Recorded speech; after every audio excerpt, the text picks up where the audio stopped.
Rajeev Gandhi Indian പ്രധാനമന്ത്രിയായി അധികാരമേറ്റ് ദർബാർ ഹാളിലേക്ക് വരുന്നു.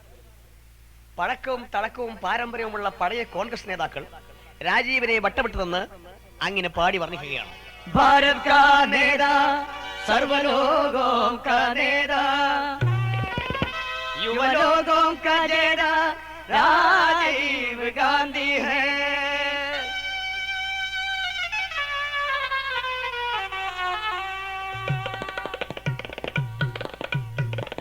भारत का नेता सर्वलोकों का नेता, भारत का नेता सर्वलोकों का नेता, युवलोकों का चेता राजीव गांधी है, युवलोकों का चेता राजीव गांधी है.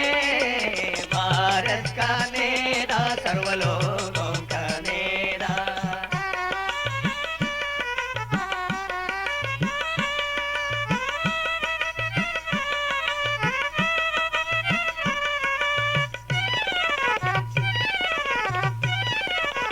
बहन बच्चों का नेता, गरीब लोगों की रक्षा, सब लोगों का चेहरा सर्वचराचरों का देना. 21 नूറ്റാണ്ട് का भारत लोगों को ले जाने का वीर महाराज राजीव है. 21 नूറ്റാണ്ട് का भारत लोगों को, 21 नूറ്റാണ്ട് का भारत लोगों को ले जाने का वीर महाराज राजीव है. ले जाने का वीर महाराज राजीव है. 21 नूറ്റാണ്ട് का भारत लोगों को ले जाने का वीर महाराज राजीव है. ले जाने का वीर महाराज राजीव है. 21 नूറ്റാണ്ട് का भारत लोगों को ले जाने का वीर महाराज राजीव है. भारत का नेता सर्वलोकों का नेता, युवलोकों का नेता राजीव गांधी है. भारत का नेता सर्वलोकों का नेता. ഒരു വൈമാനികനായി രാജ്യങ്ങളിൽ നിന്ന് രാജ്യങ്ങളിലേക്കും ആകാശങ്ങളിൽ നിന്ന് ആകാശങ്ങളിലേക്കും പാറി നടന്നിരുന്ന ഈ മനുഷ്യൻ എങ്ങനെയാണ് ഇന്ത്യൻ പ്രധാനമന്ത്രിയായത്, ആരാണ് ഇദ്ദേഹത്തെ കൊണ്ടുവന്ന് പ്രധാനമന്ത്രിയാക്കിയത് എന്നുള്ളത് നമുക്കറിയാം. 1966 ജനുവരി മുതൽ 1977 മാർച്ച് വരെ പ്രധാനമന്ത്രിയായിരുന്ന നമ്മുടെ ഇന്ദിരാഗാന്ധിയുടെ ഭരണത്തിൽ ഇന്ത്യയിലെ പാവങ്ങൾ ദാരിദ്ര്യത്തിൽ നിന്നും ദാരിദ്ര്യത്തേക്ക് വഴിഞ്ഞുകൂടും. പട്ടിണിയും കഷ്ടപ്പാടും തൊഴിലില്ലായ്മയും കൊണ്ട് ജനങ്ങൾ പൊറുതിമുട്ടി. അങ്ങനെ ഇന്ത്യ രാജ്യത്തിലെ മഹാഭൂരിപക്ഷം വരുന്ന പാവങ്ങൾ ഇന്ദിരാഗാന്ധിയും ഇന്ദിരാഗാന്ധിയുടെ കോൺഗ്രസിനെയും അവരുടെ ഭരണത്തെയും വെറുക്കാൻ തുടങ്ങി. വെറുക്കപ്പെട്ട ജനങ്ങളെ അടക്കി ഭരിക്കാൻ വേണ്ടി ഇന്ദിരാഗാന്ധി അടിയന്തരാവസ്ഥ പ്രഖ്യാപിച്ചു. അടിയന്തരാവസ്ഥ കാലഘട്ടത്തിലെ ക്രൂരമായ മർദ്ദനവും പീഡനവും അനുഭവിച്ച ഇന്ത്യ രാജ്യത്തെ ജനങ്ങൾ ഇന്ദിരാഗാന്ധിയെയും ഇന്ദിരാഗാന്ധിയുടെ കോൺഗ്രസിനെയും സന്ദർഭം കിട്ടിയാൽ പരാജയപ്പെടുത്താൻ വേണ്ടി കാത്തിരിക്കുകയാണ്. 1977 നടന്ന തെരഞ്ഞെടുപ്പിൽ ഇന്ദിരാഗാന്ധിയുടെ കോൺഗ്രസിനെയും അവരുടെ ഭരണത്തെയും പരാജയപ്പെടുത്തി. പകരം ജനതാ സർക്കാർ അധികാരമേൽപ്പിച്ചു. അധികാരത്തിൽ നിന്നും പുറത്തു വന്ന ഇന്ദിരാഗാന്ധിയും മകൻ സഞ്ജയനും ചേർന്ന് ഇന്ത്യ രാജ്യത്ത് അങ്ങോളം ഇങ്ങോളമുള്ള ജാതി വർഗീയ വികരണ ശക്തികളെ പ്രോത്സാഹിപ്പിക്കുകയും അവരെ സന്തോഷിപ്പിക്കുകയും ചെയ്തു. അങ്ങനെ 1980 നമ്മുടെ ഇന്ത്യ രാജ്യത്ത് പ്രഖ്യാപിച്ച 7ാം ലോക്സഭാ തെരഞ്ഞെടുപ്പിൽ ഇന്ദിരാഗാന്ധി വളർത്തിയെടുത്ത ജാതിമത വർഗീയ വികരണ ശക്തികളെ വിളിച്ചു. പഞ്ചാബിൽ ഒരു സാധാരണ ഉരുധാരിയുടെ സന്യാസിയായിരുന്ന ജേറൽ സിംഗിനെ ഇന്ദിരാഗാന്ധി ചെന്ന് കണ്ടു. ഇന്ദിരാഗാന്ധിയും ജേറൽ സിംഗും സഞ്ജയനും ചേർന്ന് പഞ്ചാബിൽ അങ്ങോളം ഇങ്ങോളം യാത്ര ആരംഭിച്ചു. സമ്മേളനങ്ങൾ വിളിച്ചുകൂട്ടി. ജേറൽ സിംഗ് ആ സമ്മേളനത്തെ പ്രസംഗിക്കുകയാണ്. അദ്ദേഹം തന്നെ കൈവർത്തി കാണിച്ചുകൊണ്ട് പറഞ്ഞു, പഞ്ചാബിലഞ്ചു നദികൾ കണ്ടോ, പഞ്ചാബിലഞ്ചു നദികൾ കണ്ടോ, ആ പുണ്യ നദികളെ സൂചിപ്പിക്കുന്നൊരാ പഞ്ചവിരൽ ചേർന്ന കൈകൾ കണ്ടോ, ശുദ്ധ കൈകൾ കണ്ടോ, പഞ്ചാബിലഞ്ചു നദികൾ കണ്ടോ.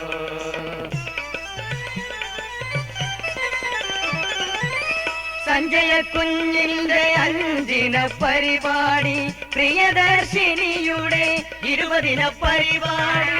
സഞ്ജയ കുഞ്ഞിന്റെ 5 പരിപാടി, പ്രിയദർശിനിയുടെ 20 പരിപാടി. പഞ്ചാബിൽ നന്മക്കാണെന്നോർക്കുവിൻ, കൈപ്പത്തി ചിഹ്നത്തിൽ വോട്ടു. പഞ്ചാബിലഞ്ചു നദികൾ കണ്ടോ. പഞ്ചാബിൽ ഒഴുകുന്ന ആ 5 പുണ്യനദികളെ പോലെയാണ് ഇന്ദിരാഗാന്ധിയുടെ അടയാളമായ കൈപ്പത്തിയിലെ 5 പേരിലെന്ന് പറഞ്ഞ് ജനങ്ങളെ തെറ്റിദ്ധരിപ്പിച്ച് വോട്ട് മേടിച്ചു. ജാതി വർഗീയ വിഘടന ശക്തിയുടെ വോട്ട് മേടിച്ച് ഇന്ദിരാഗാന്ധി ജയിക്കുകയും ഇന്ത്യ രാജ്യത്തെ പ്രധാനമന്ത്രിയാവുകയും ചെയ്തു. എന്നാൽ ഇന്ദിരാഗാന്ധി തീക്കുളത്തിയ വർഗീയ വിഘടനവാദം ആ അഗ്നി ഊതിക്കെടുത്താൻ ഇന്ദിരാഗാന്ധിക്കായില്ല. അത് ഇന്ത്യയിൽ അങ്ങോളം ഇങ്ങോളം വളർന്നുകൊണ്ടേയിരുന്നു. പഞ്ചാബിൽ മാത്രമല്ല, മിസോറാമിലും ആസാമിലും പശ്ചിമ ബംഗാളിലും ത്രിപുരയിലും ഗുജറാത്തിലും എല്ലാ സ്ഥലങ്ങളിലും വർഗീയ വിഘടനവാദം വളർന്നു. ഇന്ദിരാഗാന്ധിയുടെ ദുർലോഭമായ സഹായവും സാമ്രാജ്യത്തിന്റെ പ്രോത്സാഹനവും കൊണ്ട് ജനറൽ സിംഗ് എന്ന സന്യാസി ബിന്ദർബാല എന്ന ഭീകരനായി വളർന്നു. ബിന്ദർബാല എന്ന ഭീകരൻ ഇന്ത്യ രാജ്യത്തിനകത്ത് തന്നെ മറ്റൊരു രാഷ്ട്രം ആവശ്യപ്പെടുന്നു. പഞ്ചാബ് ഖാലിസ്ഥാൻ രാഷ്ട്രമായി വേറിട്ട് പ്രഖ്യാപിച്ചിടണം സിഖുകാർക്കായി. പഞ്ചാബ് ഖാലിസ്ഥാൻ രാഷ്ട്രമായി വേറിട്ട് പ്രഖ്യാപിച്ചിടണം സിഖുകാർക്കായി. അമൃതസർ പുണ്യമാം നഗരമാണവിടെയും പുകവലി പോലും നിഷിദ്ധമാക്കി. അമൃതസർ പുണ്യമാം നഗരമാണവിടെയും പുകവലി പോലും നിഷിദ്ധമാക്കി. അത്തരത്തിലുള്ള വിഘടനവാദം വളർന്നു വന്നെങ്കിലും അവരെല്ലാം പ്രോത്സാഹിപ്പിക്കുന്ന നടപടിയാണ് ഇന്ദിരാഗാന്ധി സ്വീകരിച്ചത്. അതിന്റെ ഫലമായി 1984 ഒക്ടോബർ മാസം 31-ാം തീയതി നമ്മുടെ ഇന്ത്യൻ പ്രധാനമന്ത്രിയായിരുന്ന ശ്രീമതി ഇന്ദിരാഗാന്ധി സ്വന്തം അംഗരക്ഷകരുടെ വെടിയേറ്റ് മരിച്ചു. ആ ദുഃഖം ഇന്നും ഇന്ത്യയിലെ ജനങ്ങളുടെ ഹൃദയത്തിൽ ഘനീഭവിച്ച് കിടക്കുന്നു. ഇന്ദിരാഗാന്ധിയുടെ അന്ത്യകർമ്മങ്ങൾ അങ്ങ് ശാന്തിവനത്തിൽ നടക്കുകയാണ്. ജനലക്ഷങ്ങൾ ആർത്തലച്ചുകൊണ്ട് വരുന്നു. ആർത്തലച്ചുകൊണ്ട് വരുന്ന ജനലക്ഷങ്ങളെ തടുക്കാൻ കുതിരപ്പട്ടാളത്തിന് പോലും സാധിക്കുന്നില്ല. ഈ സന്ദർഭത്തിൽ കോൺഗ്രസിന്റെ വർക്കിംഗ് പറ്റി ഒരു കാര്യം മനസ്സിലാക്കി. ജീവിച്ചിരിക്കുന്ന ഇന്ദിരാഗാന്ധിയേക്കാൾ മരിച്ച ഇന്ദിരാഗാന്ധിയാണ് ജനങ്ങളുടെ ഹൃദയത്തിൽ ജീവിക്കുന്നത്. അവർ അടിയന്തര വർക്കിംഗ് കമ്മിറ്റി കൂടി. ആ വർക്കിംഗ് കമ്മിറ്റിയിൽ രാജീവ് ഗാന്ധിയെ കൊണ്ടുവന്നു. എന്നിട്ട് അവർ പറയുകയാണ്, പരിപാടി വേണ്ട, പ്രസംഗവും വേണ്ട, പ്രകടന പത്രിക വേണ്ട. പരിപാടി വേണ്ട, പ്രസംഗവും വേണ്ട, പ്രകടന പത്രിക വേണ്ട. ശീതകത്തി കഴിഞ്ഞാൽ ശവദാഹം തീർന്നാൽ സഹതാപം വോട്ടാക്കി മാറ്റാം. ഉടനെ തന്നെ കുടത്തിലാക്കി പതുക്കെ പതുക്കെ നടന്നു ചെല്ലാം. നാടായ നാട്ടിലൊക്കെ വീടായ വീട്ടിലൊക്കെ ഭസ്മകുംഭം എത്തിക്കേണം. ഇതാ ഇങ്ങനെ നാടായ നാട്ടിലൊക്കെ വീടായ വീട്ടിലൊക്കെ ഭസ്മകുംഭം എത്തിക്കേണം. അമ്മയപ്പൂപ്പൻ ഭരിച്ച നേട്ടം കോട്ടം പറയണ്ട, 5 കാശും ചിലവില്ല പഹയ പഹയ. അമ്മയപ്പൂപ്പൻ ഭരിച്ച നേട്ടം കോട്ടം പറയണ്ട, 5 കാശും ചിലവില്ല പഹയ. മോനെ രാജീവ് മോനെ, മോനെ മഞ്ജുള്ള മോനെ, നിന്റെ പൈലറ്റ് പ്രായം കഴിഞ്ഞു, നീ പ്രധാനമന്ത്രിയതായി കഴിഞ്ഞു, പ്രധാനമന്ത്രിയതായി കഴിഞ്ഞു. മോനെ രാജീവ് മോനെ, മോനെ മഞ്ജുള്ള മോനെ, നിന്റെ പൈലറ്റ് പ്രായം കഴിഞ്ഞു, നീ പ്രധാനമന്ത്രിയതായി കഴിഞ്ഞു, പ്രധാനമന്ത്രിയതായി കഴിഞ്ഞു. മാത്രമല്ല ഇരുന്നില വയറും നല്ല ഗാന്ധി തൊപ്പിയും അലക്കി തേച്ച കഥഷട്ടും ഇട്ട കോൺഗ്രസ് നേതാക്കൾ രാജീവ് ഗാന്ധിയെ ഇന്ത്യയൊട്ട് കൊണ്ടു നടന്ന് പറയുകയാണ്, പാവം ഒരു വോട്ട്, അമ്മയില്ലാത്ത പയ്യനാണ്, ഒരു വോട്ട്. തള്ളയില്ല പിള്ളയ്ക്ക് വോട്ടു ചെയ്യുവിൻ, പാവം നിങ്ങളെല്ലാം ഓരോരോ വോട്ടു ചെയ്യുവിൻ. തള്ളയില്ല പിള്ളയ്ക്ക് വോട്ടു ചെയ്യുവിൻ, പാവം നിങ്ങളെല്ലാം ഓരോരോ വോട്ടു ചെയ്യുവിൻ.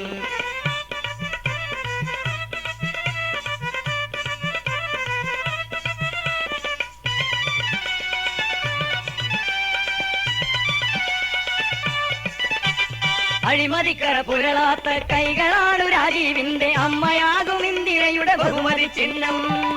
അതുമതി ഭാരതത്തിൽ അഖണ്ഡത കാക്കുവാനും വിഘടനവാദത്തെ ചെറുക്കുവാനും. തള്ളയില്ല പിള്ളയ്ക്കു വോട്ടു ചെയ്യുവിൻ, പാവം നിങ്ങളെല്ലാം ഓരോരോ വോട്ടു ചെയ്യുവിൻ.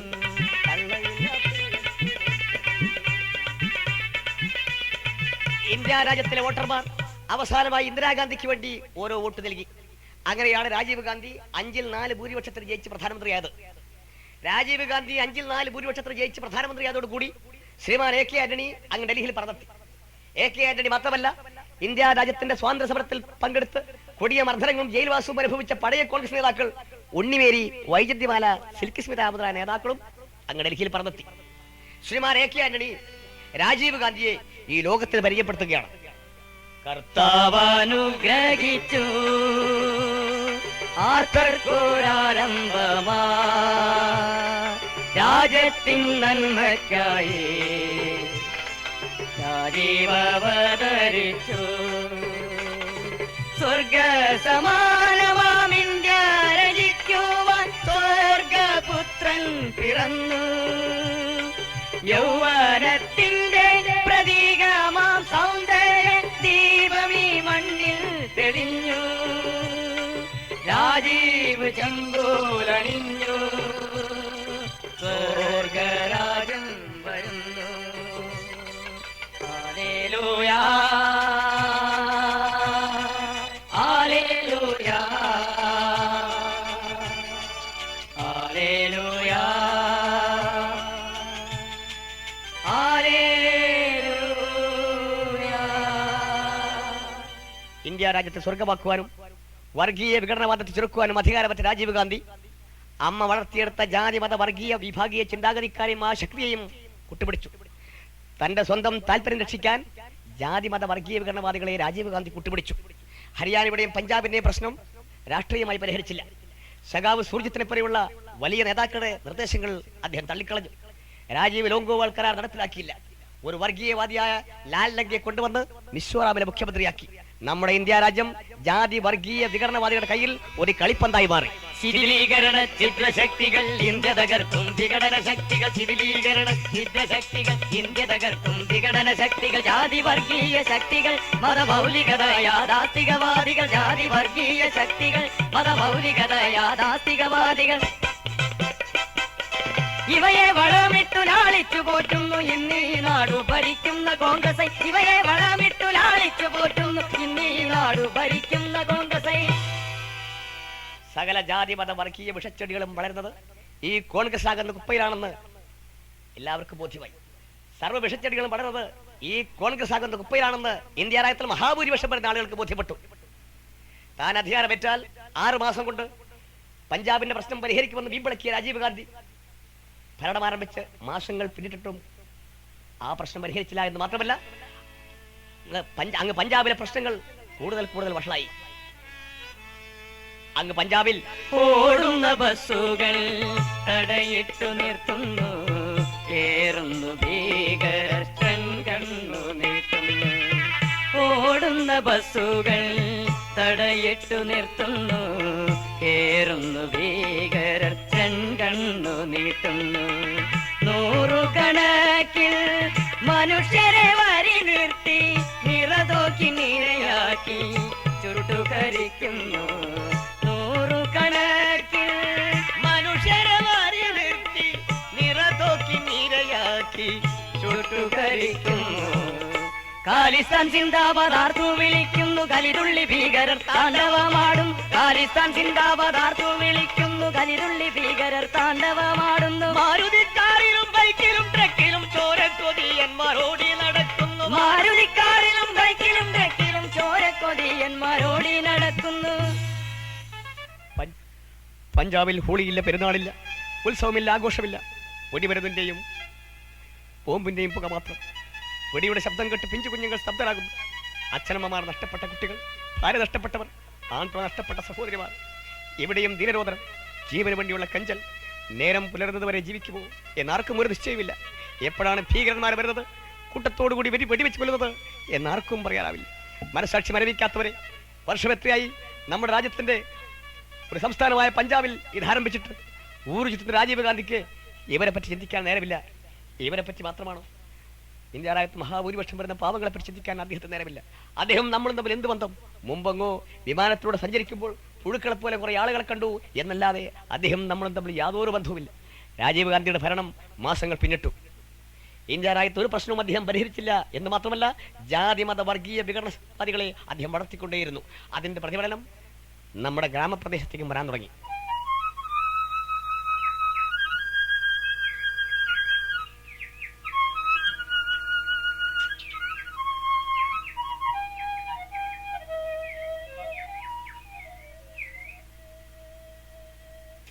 ആ ചായക്കടയുടെ വടക്ക് ഭാഗത്തുള്ള ബെഞ്ചിലാണ് നമ്മുടെ ബീരാങ്കാക്ക് ഇരിക്കാറുള്ളത്. അദ്ദേഹം സമയംസ്കാരം കഴിഞ്ഞ് കൊണ്ട് വരും. അപ്പോഴേക്കും മുഹമ്മദ് പുട്ടും ചായ റെഡിയാക്കും. അപ്പോഴൊരു കട്ടൻ ചായ കുടിക്കും. പിന്നീട് ഒരു 8-8 മണി സമയത്ത് വീരാങ്കാക്ക ഒരു ചായയും ഒരു പുട്ടും കഴിക്കും. സാധാരണ പോലെ വീരാങ്കാക്ക ആ ചായക്കടയിലേക്ക് വന്നു. മുഹമ്മദ് പുട്ടും കാപ്പിയൊക്കെ റെഡിയാക്കിയിട്ടുണ്ട്. 9-9:30 മണിക്ക് അദ്ദേഹം ഒരു പുട്ടും ചായയും കഴിച്ചുകൊണ്ടിരിക്കുമ്പോഴാണ് ആ പ്രദേശത്തെ 2 വ്യത്യസ്ത രാഷ്ട്രീയ പാർട്ടിയിൽ പ്രവർത്തിക്കുന്ന 2 ചെറുപ്പക്കാരാണ് കൂടി വരുന്നത്. അവർ തുരുതുരാ സംസാരിച്ചുകൊണ്ടാണ് വരവ്. ദൂരെ നിന്ന് അദ്ദേഹം അവരെ കണ്ടു. അല്പം അടുത്തെത്തിയപ്പോൾ സംസാരം കേട്ടു. രാമജന്മഭൂമിയെ പറ്റിയാണ് സംസാരം. രാമജന്മഭൂമിയാണെന്ന് രാമനും അല്ല ബാബരി മസ്ജിദാണെന്ന് പോക്കരും തർക്കിച്ചുകൊണ്ടാണ് ആ കടലേക്ക് കയറിയത്. അപ്പോഴാണ് പോക്കർ വീരാങ്കാക്കിയെ ശ്രദ്ധിക്കുന്നത്. അസ്സലാമു അലൈക്കും.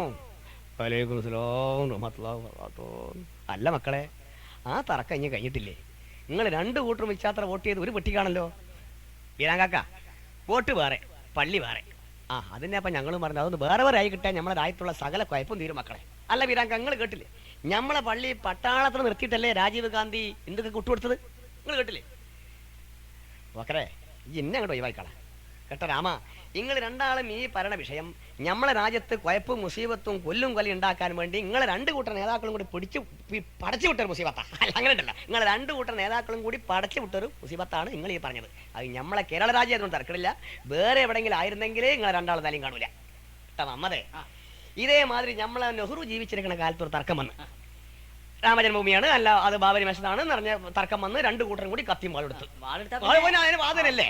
അങ്ങനെ നിൽക്കുമ്പോ നമ്മളെ നെഹ്റു എന്ത് ചെയ്ത് അതങ്ങോട്ട് പൂട്ടിയിട്ട് നമ്മളെ നെഹ്റു പൂട്ടിയിട്ട് ഒരു തർക്ക വസ്തു ഒരു കോടതി വിധിന്റെ മറവിൽ ഒരു കൂട്ടർക്ക് തുറന്നു കൊടുത്തപ്പോ അതിന്റെ പിന്നിലുള്ള ഉദ്ദേശം എന്താ നമുക്ക് പിടികിട്ടിക്കണ എന്നാ അത് മനസ്സിലാക്കുക.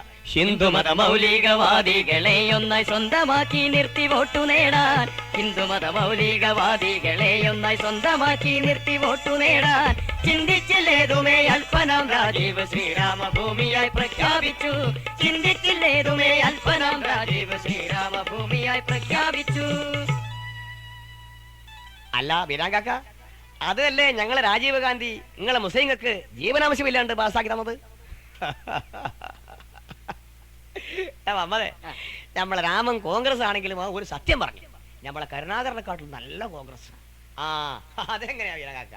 കരുണാകരൻ ആരാ? കരുണാകരൻ ദേശീയ നേതാവല്ലേ? ഇവൻ ഇവിടെ എടുത്ത നാടൻ പ്രവർത്തകൻ. അത് പറഞ്ഞിട്ട് കാര്യമില്ല. കരുണാകരൻ സത്യം പറയില്ല. തൊള്ള തുറന്നാ മൂപ്പര് പൊള്ളേ പറയുള്ളൂ. അത് മാത്രമല്ല, കരുണാകരന്റെ കയ്യിൽ എപ്പോ നോക്കിയാലും 2000 പൊള്ളു സ്റ്റോക്കാ. നമ്മളെ രാമൻ കോൺഗ്രസ് ആണെങ്കിലും ഒരു സത്യം പറഞ്ഞല്ലോ.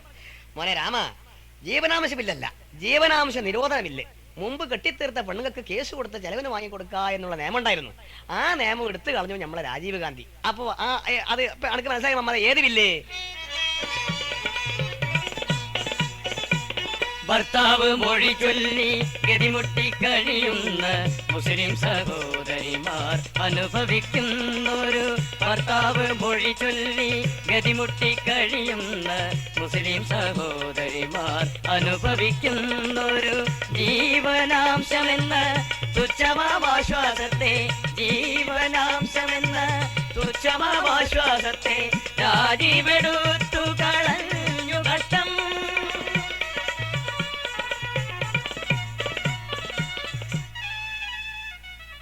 അല്ല വീരാകാക്ക, അത് എടുത്ത് കളഞ്ഞോ? ഏകദേശം അത് എടുത്ത് കളഞ്ഞ മട്ടാണ്. പടച്ചോരെ, അപ്പൊ ഇങ്ങൾക്കുള്ള വീരാങ്കാക്ക അതിന്റെ അടങ്ങറ്. നിങ്ങളെ മോക്കിപ്പോ ചെലവിന് കിട്ടാനും കേസ് കൊടുക്കാനും ഇപ്പൊ യാതൊരു വയ്യില്ലല്ലോ. അനക്കിപ്പോ എന്റെ കാര്യം, ഈ ആനക്കാര്യം പറയുമ്പോഴാണ് എനിക്കൊരു ചേനക്കാര്യം. ഞാൻ എന്നെപ്പോലെ ലക്ഷക്കണക്കിനുള്ള വാപ്പാര സങ്കടമായി പറഞ്ഞത്. ഏത്? അല്ല വീരാങ്ക, നമ്മൾ ഓരോന്ന് പറയുമ്പോഴാണ് നമ്മളെ കാര്യം പറയാം. നിങ്ങളെ മോളെ ആയിഷാനപ്പോ തീർത്തോ? അത് തീർത്ത മട്ടാണ് അമ്മതെ. അപ്പൊ അവക്ക് കൊടുക്കാനുള്ള പൊന്നെ അങ്ങോട്ട് കൊടുത്തോ അല്ല ബാക്കി കാശ് ഇങ്ങോട്ട് കിട്ടിയോ? എങ്ങനെയാണ് ഇപ്പൊ അതിന്റെ ആ സംഭവം? സംഭവം ഇപ്പൊ പറഞ്ഞാല് 980 നമ്മൾ ആ കല്യാണം നടത്തിയത്. അന്ന് നമ്മൾ അവക്ക് പറഞ്ഞത് 10 പവന്റെ പൊന്നും 15,000 ഉറുപ്പ്യ. അപ്പൊ 5,000 ഉറുപ്പ്യ റൊക്കം കൊടുത്തു, 7.5 പവന്റെ പൊന്നും കൊടുത്തു. പിന്നെ നമ്മൾ എത്ര കൊടുക്കണം? കൊടുത്ത അത്ര നമ്മൾ കൊടുക്കണം. അപ്പൊ ചിലരൊക്കെ പറഞ്ഞു വീരാങ്കാക്ക പറഞ്ഞത് കുറച്ച് ഏറിപ്പോയി. ചിലര് മാത്രല്ല, നമുക്കും അഭിപ്രായം. അതെങ്ങനെ? അഭിപ്രായം പറയാനോ? സംഭവം എന്താണെന്നുണ്ടെങ്കിൽ ഒരു പുതിയാപ്പിളണ്ട് വരുമ്പോഴേക്ക് ഈ കൊക്ക് കൊള്ളാത്തൊന്നും പറയരുത്, കയ്യില് പറഞ്ഞാ പോരെ. മോനെ മമ്മതെ, അനക്ക് പെൺകുട്ടികളില്ലല്ലോ. നമ്മളെ പോലുള്ള പാവപ്പെട്ട വാപ്പാർക്ക് 2 പെൺകുട്ടികളുണ്ടെങ്കിൽ ഒരു 10-12 വയസ്സാകുമ്പോൾ നമ്മളെ മനസ്സ് തീയല്ലേ മമ്മതെ. കാരണം എങ്ങനെയാണ് ഇറ്റുകളൊന്ന് പുറത്തിറക്കി വിടുന്നതെന്നുള്ള ബേജാറാണല്ലോ. നമ്മളെ ഹൃദയത്തിൽ എങ്ങനെയാണല്ലോ, ഹൃദയം ഇല്ലാത്തതുകൊണ്ട് ആ ഒരു ബേജാറല്ല. അപ്പൊ അതെനിക്ക് വേറൊരു അബദ്ധം പറ്റി മമ്മതെ. 980 നമ്മളെ ഇന്ദിരാഗാന്ധി പുറത്താ അല്ല, ഭരണത്തിന്റെ പുറത്ത്.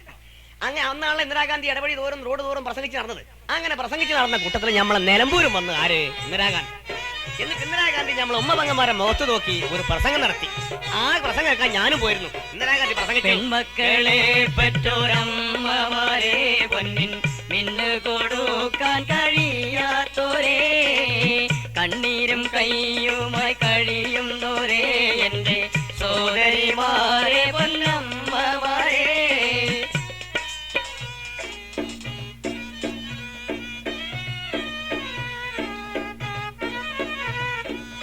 880 രൂപയല്ലേ പവൻ, എങ്ങനെ മക്കൾക്ക് മിന്ന് നൽകും? 880 രൂപയല്ലേ പവൻ, എങ്ങനെ മക്കൾക്ക് മിന്ന് നൽകും? പെണ്ണായി പിറന്നോരെനിക്കറിയാറുണ്ട് പെൺമക്കളുള്ളൊരേ വേദനകൾ. പെണ്ണായി പിറന്നോരെനിക്കറിയാൻ കണ്ട് പെൺമക്കളുള്ളൊരേ വേദനകൾ. പെൺമക്കളെ പെറ്റോരമ്മമാരെ പൊന്നിൻ മിന്നു കൊടുക്കാൻ കഴിയാത്തോരേ. ഞാനും ആ പ്രസംഗം കേട്ടു. ഇന്ദിരാഗാന്ധി അധികാരത്തിൽ വന്നാൽ പൊന്നിന് വില കുറച്ചു. എന്നാൽ നമ്മളെ മോക്ക് കൊടുക്കാനുള്ള പൊന്ന് നമുക്ക് കൊടുക്കാം. അവളെ അമ്മായിമാന്റെ ആട്ടും തുപ്പും കേട്ട അടുക്കളയിൽ അങ്ങനെ ഇടങ്ങറായി കയ്യടല്ലോ എന്ന് വിചാരിച്ചു. ഇന്ദിരാഗാന്ധി വോട്ട് വാങ്ങി ജയിച്ച് അധികാരത്തിൽ കണ്ട് കാര്യം, പൊന്നു കണ്ട് കാര്യം അധികാരത്തിൽ അല്ല വേല. 880 ഉറുപ്പ്യുള്ള പൊന്നിന് 880 ഉറുപ്പ്യ, 900 ഉറുപ്പ്യ, 1000 ഉറുപ്പ്യ, 1500, 1550, 2000, 2500, 2995 വരെ എത്തി. നിങ്ങൾ മറന്നിക്കതൊക്കെ. ഏത് അത് മാത്രല്ല, നമ്മളെ നിത്യോപയോഗ സാധനങ്ങൾ മുഴുവനും അരി, ഉപ്പ്, മണ്ണെണ്ണ, വെളിച്ചെണ്ണ, ഞാൻ പറഞ്ഞത് എല്ലാ സാധനങ്ങൾക്കും വില കയറി. അന്നാണ് നമ്മൾ ഇന്ദിരാഗാന്ധി പറഞ്ഞത് അത് ഇവിടെ മാത്രമല്ല ആഗോള പ്രതിഭാസമാണ്. അങ്ങനല്ല, അതൊക്കെ മറന്നിട്ടാണ് നിങ്ങളിപ്പോ വിലക്കയറ്റത്തിന് എതിരായിട്ടുള്ള ജാതിയും ചിന്താവധി നടക്കുന്നത്. ഇതൊക്കെ നിങ്ങൾ മറന്ന് അരണേന്റെ ബുദ്ധിയാ വേഗം മറക്കുന്നത്. അനക്ക് കേൾക്കണം. അങ്ങനെയൊക്കെ ആണെങ്കിൽ നമ്മൾ ഇന്ദിരാഗാന്ധി അന്നൊരു പണി ചെയ്തു. എന്ത് പണി? ആരെങ്കിലും പെണ്ണ് കെട്ടി കൂട്ടിക്കൊണ്ടുപോയി പെണ്ണിന്റെ പൂതി കഴിഞ്ഞ് പിന്നെ പൊന്നിന്റെ പൂതി വരുമ്പോഴല്ലോ ഒരു കൊണ്ടുപോയി ആക്കല്, അതായത് കാര്യം തീർക്കൽ. അങ്ങനെ ഏതെങ്കിലും പുരുഷന്മാർ പെണ്ണുങ്ങളെ കാര്യം തീർത്താൽ ആ പെണ്ണുങ്ങൾക്ക് കുട്ടിയാക്കും എന്തെങ്കിലും കേസ് കൊടുത്ത് ചെലവിന് വാങ്ങിക്കൊടുക്കുക എന്നുള്ളൊരു നിയമം നമ്മൾ ഇന്ദിരാഗാന്ധി കൊണ്ടെന്ന്. ഏത് നിയമം? ചെലവിന് വാങ്ങിക്കൊടുക്കാന്നുള്ള നിയമം. ആ നിയമമുള്ളപ്പോൾ നമ്മളെ രാജീവ് ഗാന്ധി എടുത്തു കളഞ്ഞത്. ഏത്? ഇഷ്ടം പോലെ കട്ട, ഇഷ്ടം പോലെ തീർക്കുക, എത്ര തീർത്താലും പെണ്ണിനും കുട്ടിയാക്കും ചെലവിന് കൊടുക്കണ്ട, അവന് കൊടുക്കേണ്ടത് ബാപ്പയാണ് എന്നൊക്കെ പറഞ്ഞിട്ടാണല്ലോ പിന്നെ ഏറ്റേ. ഏത്? അങ്ങനെയാണ് വിരാങ്ക. എന്തേ പോക്കരെ, ഇതുവരെ പറഞ്ഞ് ഞാൻ കേട്ട്, ഇത് ഞാൻ സഹിക്കില്ല വിരാങ്ക. അതെന്തേ പോക്കരെ? ഇന്നലെ ഞങ്ങളെ മുസ്ലിം ലീഗിന്റെ നേതാക്കൾ മുഴുവനും പ്രസംഗിച്ച് നിങ്ങൾ കേട്ടില്ലേ? അങ്ങനെ ശരീരത്ത് പ്രകാരം കിട്ടിത്തീർത്തപ്പെടുന്ന ചെലവ് വാങ്ങുന്നത് തെറ്റാണെന്ന്, അങ്ങനെ ആരും വാങ്ങിയിട്ടുണ്ടെങ്കിൽ അത് മടക്കി കൊടുക്കണമെന്നാണല്ലോ നമ്മളെ നേതാക്കൾ പ്രസംഗിച്ചത്. ആര് പറഞ്ഞു പോക്കരെ? എല്ലാ ആലിമീകളും പറയണ്, വിവരമുള്ളവരൊക്കെ പറയണ്. അവൻ നമ്മളെ നേതാക്കളൊക്കെ വിവരമില്ലാത്തവരാ. അത് ഈ തീരുമാനിച്ചാൽ മതി. 1973 നമ്മൾ ഇന്ദിരാഗാന്ധി നിയമം കൊണ്ടെന്ന് 10-14 കൊല്ലം ആ നിയമപ്രകാരം നിങ്ങൾ തന്നെ അരജി എഴുതി കൊടുത്ത് കേസ് കൊടുത്ത് കോടതിയിൽ പോയി വിധിയാക്കി പല പെണ്ണുങ്ങൾക്കും ചെലവിന് വാങ്ങി കൊടുത്തു. 14 കൊല്ലം കഴിഞ്ഞപ്പോഴേ ഞങ്ങൾക്ക് ബോധം ഉണ്ടായത്. അപ്പോഴാണ് വീരാക്കാൻ ഞങ്ങളിത് മറച്ചു നോക്കിയത്. അങ്ങനെ പോരല്ലോ, നമ്മളെ ദീനിന് വല്ല ബുദ്ധിമുട്ടും വരുന്നുണ്ടോ എന്ന് പണ്ഡിതന്മാരിങ്ങനെ കണ്ണിൽ എണ്ണ വെച്ച് ഇങ്ങനെ നോക്കിയിരിക്കണ്ടേ. 13 കൊല്ലം കഴിഞ്ഞപ്പോഴേ നിങ്ങൾ ഈ അപകടം മനസ്സിലാക്കി. മമ്മതേ അനക്കൊന്ന് കേൾക്കണം, നമ്മളെ ശരീരത്തിൽ അതിനൊക്കെ സർപ്പം പോലത്തെ രേഖണ്ട്. ഏത് രേഖ? സർപ്പം പോലത്തെ രേഖ. അതല്ല, ഇവന് ഈ കളിക്കണ കളിയല്ല നമ്മളെ ശരീരത്തിൽ. അതാ മനസ്സിലാക്കട്ടെ.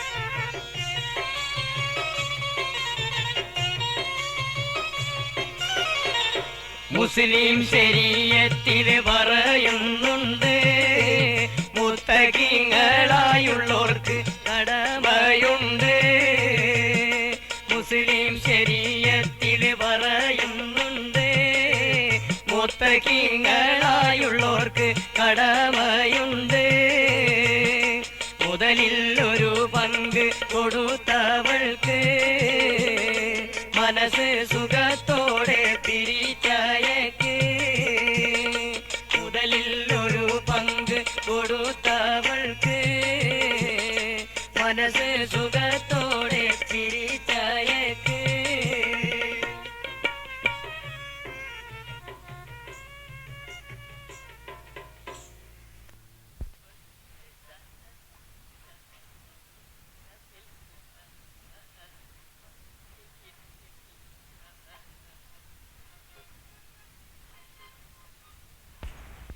ഞമ്മക്ക് സ്വത്തും മുതലൊന്നും കൊടുക്കാനില്ലെങ്കിലും നമ്മളാൽ കഴിയുന്നൊരു സമ്മാനം കൊടുത്തിട്ട് നമ്മളെ പെണ്ണുങ്ങളെ പിരിച്ചയക്ക് എന്നാണ് ശരീരത്ത് പറഞ്ഞിരിക്കുന്നത്. മമ്മതേ, എനിക്ക് കേൾക്കണം.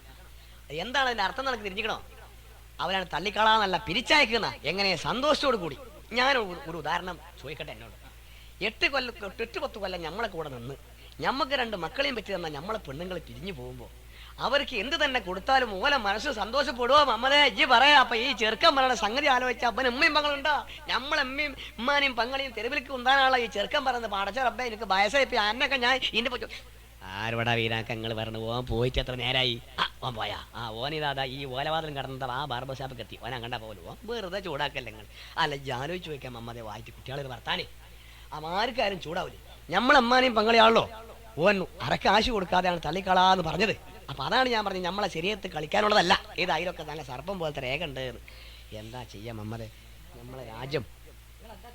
ഞാനും നമ്മളെ പേപ്പർ എവിടെ മമ്മതേ? ഈ പേപ്പർ പത്രം കടലാസിലാണല്ലോ ഏതല്ലേ?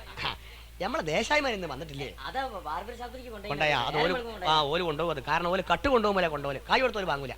ഓല് കാശ് കൊടുത്ത് വാങ്ങും. ആ വേഷണ്ടല്ല മനോരമ. അല്ലാ ഈ വായിച്ചിക്കണത് അതിൻ്റെ ആ 18 പേജും കൊണ്ട് വായിച്ചാൽ നമ്മളെ ഇന്ത്യ രാജ്യത്ത് യാതൊരു സോക്കടില്ല, ബുദ്ധിമുട്ടില്ല, പട്ടിണില്ല, തൊഴിലില്ലായ്മില്ല, യാതൊന്നുമില്ല. അത് മാത്രമല്ല ഇടയ്ക്കിടക്ക് വരാം ബലാത്സംഗവും. അങ്ങനെയുള്ള കുട്ടികൾക്ക് അതൊരു കമ്പമുള്ള ആരം പടച്ചോനെ. എന്നാ നമ്മളെ ദേശാഭിമാനി കൊണ്ടുപോയി. കാരണം ദുനിയാവിന്റെ വെളിച്ചം കിട്ടണമെങ്കിൽ നമ്മളെ പേപ്പർ വായിക്കണം. അങ്ങനെയുള്ള അപ്പൊ എന്താ അനുയായികൾ വായിക്കാൻ അയക്കില്ല. എന്നാ മോനെ ആ പേപ്പർ ഒന്നും കൊടുത്താ ഒന്ന് അത് തന്നെ പേപ്പർ, നമ്മളെ പേപ്പർ ദേശാഭിമാനി. അപ്പൊ എന്താ ഇനിയിപ്പോ അത് കൊണ്ടുപോയി ഓല് ഇനി അത് വാങ്ങാൻ നമ്മൾ കൊണ്ടുവരും. അപ്പൊ എന്താന്ന് വെച്ചാൽ കായ് കൊടുത്തോലി പേപ്പർ വാങ്ങൂല. ഇങ്ങോട്ട് കൊണ്ട മമ്മതേ, കണ്ണ് കാണില്ല. ഈ എന്റെ കണ്ണട ഇങ്ങോട്ട് കൊണ്ട. കണ്ണട നിങ്ങളെ കയ്യിൽ ഒരു കണ്ണട ഇല്ലായിരുന്നു? ഇന്റെ കണ്ണട ഇപ്പൊ ഞാൻ കൊണ്ട് നടക്കില്ല. എന്താന്ന് വെച്ചാൽ അത് പണ്ടെങ്ങോ പരിശോധിച്ചതാ. ഇപ്പൊ അതിന്റെ ഉസുര് കുറഞ്ഞിക്കണം മമ്മതേ. ഇന്റെ പെരയിലിപ്പോ ഇന്റെ കുടിയില് ഇപ്പൊ 2 മുതലാ ഉസുര് പറഞ്ഞത്. ഒന്ന് ഇന്റെ മോളും ഒന്ന് ഇന്റെ കണ്ണടി. അതിപ്പോ ഞാൻ കൊണ്ട് നടക്കില്ല. വീരാങ്കാക്ക മമ്മദിന്റെ കണ്ണട വായ്പ മേടിച്ച് ആ പത്രം സാവധാനം വായിക്കാൻ തുടങ്ങി. ജാതി മത വർഗീയ വിഘടന ശക്തികളെ നേരിട്ട് കൊണ്ട് പാർട്ടി മുന്നോട്ട് പോകും. കണ്ട ഞങ്ങൾ കൽക്കത്തയിൽ വെച്ച് ചേർന്ന 12ാം കോൺഗ്രസിന്റെ പ്രമേയാണിത്. അല്ലല്ല ഇത്ര ഉസുരുള്ള വർത്താനം പറയാൻ ഏത് പാർട്ടിക്കാ കഴിയാൻ പറയാം? കോൺഗ്രസ് അല്ല, കോൺഗ്രസ് അല്ല, കോൺഗ്രസ്. അതെത്താ എന്റെ ആ തൊലഞ്ഞ കോൺഗ്രസ്. ഈ കോൺഗ്രസ് ഏതാണെന്ന് ഞങ്ങൾ 3ാം കൊല്ലം കൂടുതൽ കോൺഗ്രസ് ഉണ്ട്. അവിടെ വെച്ചിട്ടാണ് ഞങ്ങൾ കഴിഞ്ഞ 3 കൊല്ലം എന്തൊക്കെ പ്രവർത്തിച്ച് അതിൽ എന്തൊക്കെ നേട്ടങ്ങൾ, എന്തൊക്കെ കോട്ടങ്ങൾ, ഇനി വരാൻ പോണ 3 കൊല്ലത്തെ നമ്മളെ ജനകീയ ജനാധിപത്യ വിപ്ലവം പൂർത്തീകരിക്കാൻ ഇനി എന്തൊക്കെ പ്രവർത്തനം നടത്തണം എന്നുള്ള തീരുമാനം എടുക്കൽ ഈ 3ാം കൊല്ലം കൂടുന്ന ഈ കോൺഗ്രസിലാണ്. എന്റെ ആ തൊലിഞ്ഞ കോൺഗ്രസിൽ ഒരു മണ്ഡലം പ്രസിഡന്റിനെ തെരഞ്ഞെടുത്തിട്ട് 17 കൊല്ലായിക്കണം. ആ കോൺഗ്രസ് അല്ല, ഇത് കോൺഗ്രസ്. അത് മനസ്സിലാക്കി ഇത് കേട്ടോ. എന്റെ ബുദ്ധി ഒന്ന് നന്നാക്കിക്കോ. ഞാനിത് വായിച്ചു തരാം. വീരാങ്കാക്ക ആ ദേശാഭിമാനി പത്രത്തിൽ വന്ന വാർത്ത വായിക്കാൻ തുടങ്ങി. ജാതി മത വിഘടന ശക്തിയുടെ കയ്യിൽ ഇന്ത്യ രാജ്യം അകപ്പെട്ടിരിക്കുന്നു. ദേശസ്നേഹത്തിലും ജനാധിപത്യത്തിലും വിശ്വസിക്കുന്ന ഒരു പാർട്ടി എന്നുള്ള നിലയ്ക്ക് മാർക്സിസ്റ്റ് കമ്മ്യൂണിസ്റ്റ് പാർട്ടി ഈ ആപത്ത് മുൻകൂട്ടി കാണുന്നു. അങ്ങനെയാണ് കൽക്കത്തയിൽ വെച്ച് ചേർന്ന 12ാം കോൺഗ്രസ് പ്രമേയം ഭാരതത്തെ ജനങ്ങൾ അറിയുന്നത്. മതനിരപേക്ഷതയിൽ അധിഷ്ഠിതമായൊരു തിളക്കമാർന്ന പ്രഖ്യാപനം കേൾക്കുന്നു ഭാരതം. ഇന്ത്യയെ വെട്ടിമുറിക്കാൻ ശ്രമിക്കുന്ന വിഘടന ശക്തികൾക്കെതിരെ, ഇന്ത്യയെ വെട്ടിമുറിക്കാൻ ശ്രമിക്കുന്ന വിഘടന ശക്തികൾക്കെതിരെ, സ്വന്ത ലാഭം നോക്കി ജാതി വർഗീയത നട്ടുവളർത്തുവോർക്കെതിരെ, സ്വന്ത ലാഭം നോക്കി ജാതി വർഗീയത നട്ടുവളർത്തുവോർക്കെതിരെ ഒട്ടും മടിക്കാതെ ഇന്ത്യൻ ജനതയെ ഒറ്റച്ചരടിലിണക്കി, ഒട്ടും മടിക്കാതെ ഇന്ത്യൻ ജനതയെ ഒറ്റച്ചരടിലിണക്കി, വെട്ടിത്തിളങ്ങും ഈ പാതയിൽ മുന്നോട്ട് തന്നെ നയിക്കും, വെട്ടിത്തിളങ്ങും ഈ പാതയിൽ മുന്നോട്ട് തന്നെ നയിക്കും, മുന്നോട്ട് തന്നെ നയിക്കും.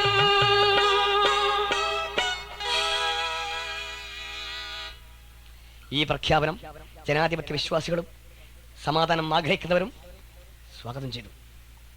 ഈ പ്രഖ്യാപനം വന്നതോടുകൂടി ശ്രീമാൻ AK ആന്റണി, കേട്ടെടുത്ത് വീരൻ ആന്റണി ഒരു ചോദ്യം ചോദിച്ചു. ആരോട്? സഖാവ് EMSനോട്. അദ്ദേഹം പിന്നീട് പല ചോദ്യങ്ങളും ചോദിച്ചിട്ടുണ്ട്. അദ്ദേഹം ഉത്തരം പറയാറില്ല. ഉത്തരം പറയണമെങ്കിൽ വിവരം വേണമെന്ന് ചില ആളുകൾ പറയുന്നു. അന്ന് അദ്ദേഹം സഖാവ് EMSനോട് ചോദ്യം ചോദിച്ചു. ആരോട്? ലോകത്ത് ഇന്ന് ജീവിച്ചിരിക്കുന്ന കമ്മ്യൂണിസ്റ്റ് ആചാര്യന്മാരിൽ പ്രഥമസ്ഥാനീയനായ സഖാവ് EMSനോട്, അരക്കപ്പറമ്പൻ കുര്യമ്പളമൻ അന്തോണി ഒരു ചോദ്യം. കൽക്കത്ത കോൺഗ്രസിൽ കൈകൊണ്ട നിലപാടിൽ മാർക്സിസ്റ്റ് പാർട്ടി ഉറച്ചു നിന്നിടുമോ? അതാ ചോദ്യം. എന്നിട്ട് അദ്ദേഹം പത്രക്കാർ തന്റെ ഓഫീസിൽ വിളിച്ചു വരുത്തി. എന്നിട്ട് പറഞ്ഞു, എവിടെ ഉറച്ചു നിൽക്കുവാനാ? എന്നിട്ട് പത്രക്കാരും ആന്റണിയും കൂടെ ഒരു കുമ്മി. കൽക്കത്ത കോൺഗ്രസിൽ കൈക്കൊണ്ട നിലപാട് മാർക്സിസ്റ്റ് പാർട്ടി ഉറച്ചു നിന്നിടുകിൽ. കൽക്കത്ത കോൺഗ്രസിൽ കൈക്കൊണ്ട നിലപാടിൽ മാർക്സിസ്റ്റ് പാർട്ടി ഉറച്ചു നിന്നിടുകിൽ. കണി കാണുകില്ലൊരു നൂറ്റാണ്ടുകൾക്കിനി ഭരണവും മന്ത്രി കസേരകളും. കണി കാണുകില്ലൊരു നൂറ്റാണ്ടുകൾക്കിനി ഭരണവും മന്ത്രി കസേരകളും. ഭരണവും മന്ത്രി കസേരകളും. ഭരണവും മന്ത്രി കസേരകളും. ഭരണത്തിന്റെ ശീതളഛായയിൽ വളർന്ന നേതാവായ അരക്കപ്പറമ്പൻ കുര്യമ്പള്ള മകൻ അന്തോണിക്ക് അക്കാര്യത്തിൽ യാതൊരു സംശയവും കാണുകയില്ല.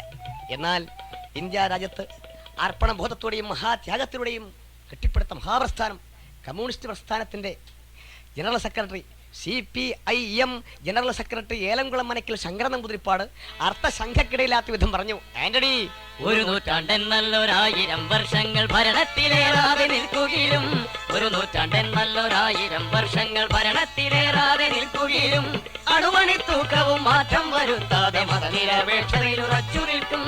അണുമണിത്തൂക്കവും മാറ്റം വരുത്താതെ മതനിരപേക്ഷതയിൽ ഉറച്ചു നിൽക്കും. ആന്റണി, ഒരു 100 വർഷമല്ല, ഒരു 10,000 വർഷം ഭരണമില്ലെങ്കിലും ഈ വെട്ടിത്തിളങ്ങുന്ന നയം മതനിരപേക്ഷത ആ മഹത്തായ തത്വത്തിൽ ഞങ്ങൾ ഉറച്ചു നിൽക്കും. ആ പ്രഖ്യാപനം കൂടെ വന്നപ്പോൾ അന്ന് കേരളത്തിലെ ഇടതുപക്ഷ ജനാധിപത്യ മുന്നണിയിലുണ്ടായിരുന്ന ഒരു ഘടകകക്ഷി അഖിലേന്ത്യാ മുസ്ലിം ലീഗിന് വീശം വീണു. അഖിലേന്ത്യാ മുസ്ലിം ലീഗിൻ്റെ ഉന്നത നേതാക്കൾ അതിൻ്റെ സൂപ്പർ പവർ കമ്മിറ്റി ഓഫീസിനകത്ത് ഒരു അടിയന്തര യോഗം ചേർന്നു. സാധാരണ യോഗം നടക്കുമ്പോൾ ജനവാതിൽ തുറന്നു വയ്ക്കാറുണ്ട്. ഇന്ന് കൂടിയ യോഗത്തിൽ ജനവാതിൽ വരെ അടച്ച് വളരെ ഭദ്രമാക്കിയാണ് ചർച്ച. മാർക്സിസ്റ്റ് പാർട്ടി ഏതായാലും നമ്മളെ പുറത്താക്കും. അവർ പുറത്താക്കുന്നതിന് മുമ്പേ നമുക്കൊന്ന് പുറത്തു പോരാൻ എന്താണ് ഒരു ന്യായം? അതാണ് ആലോചന.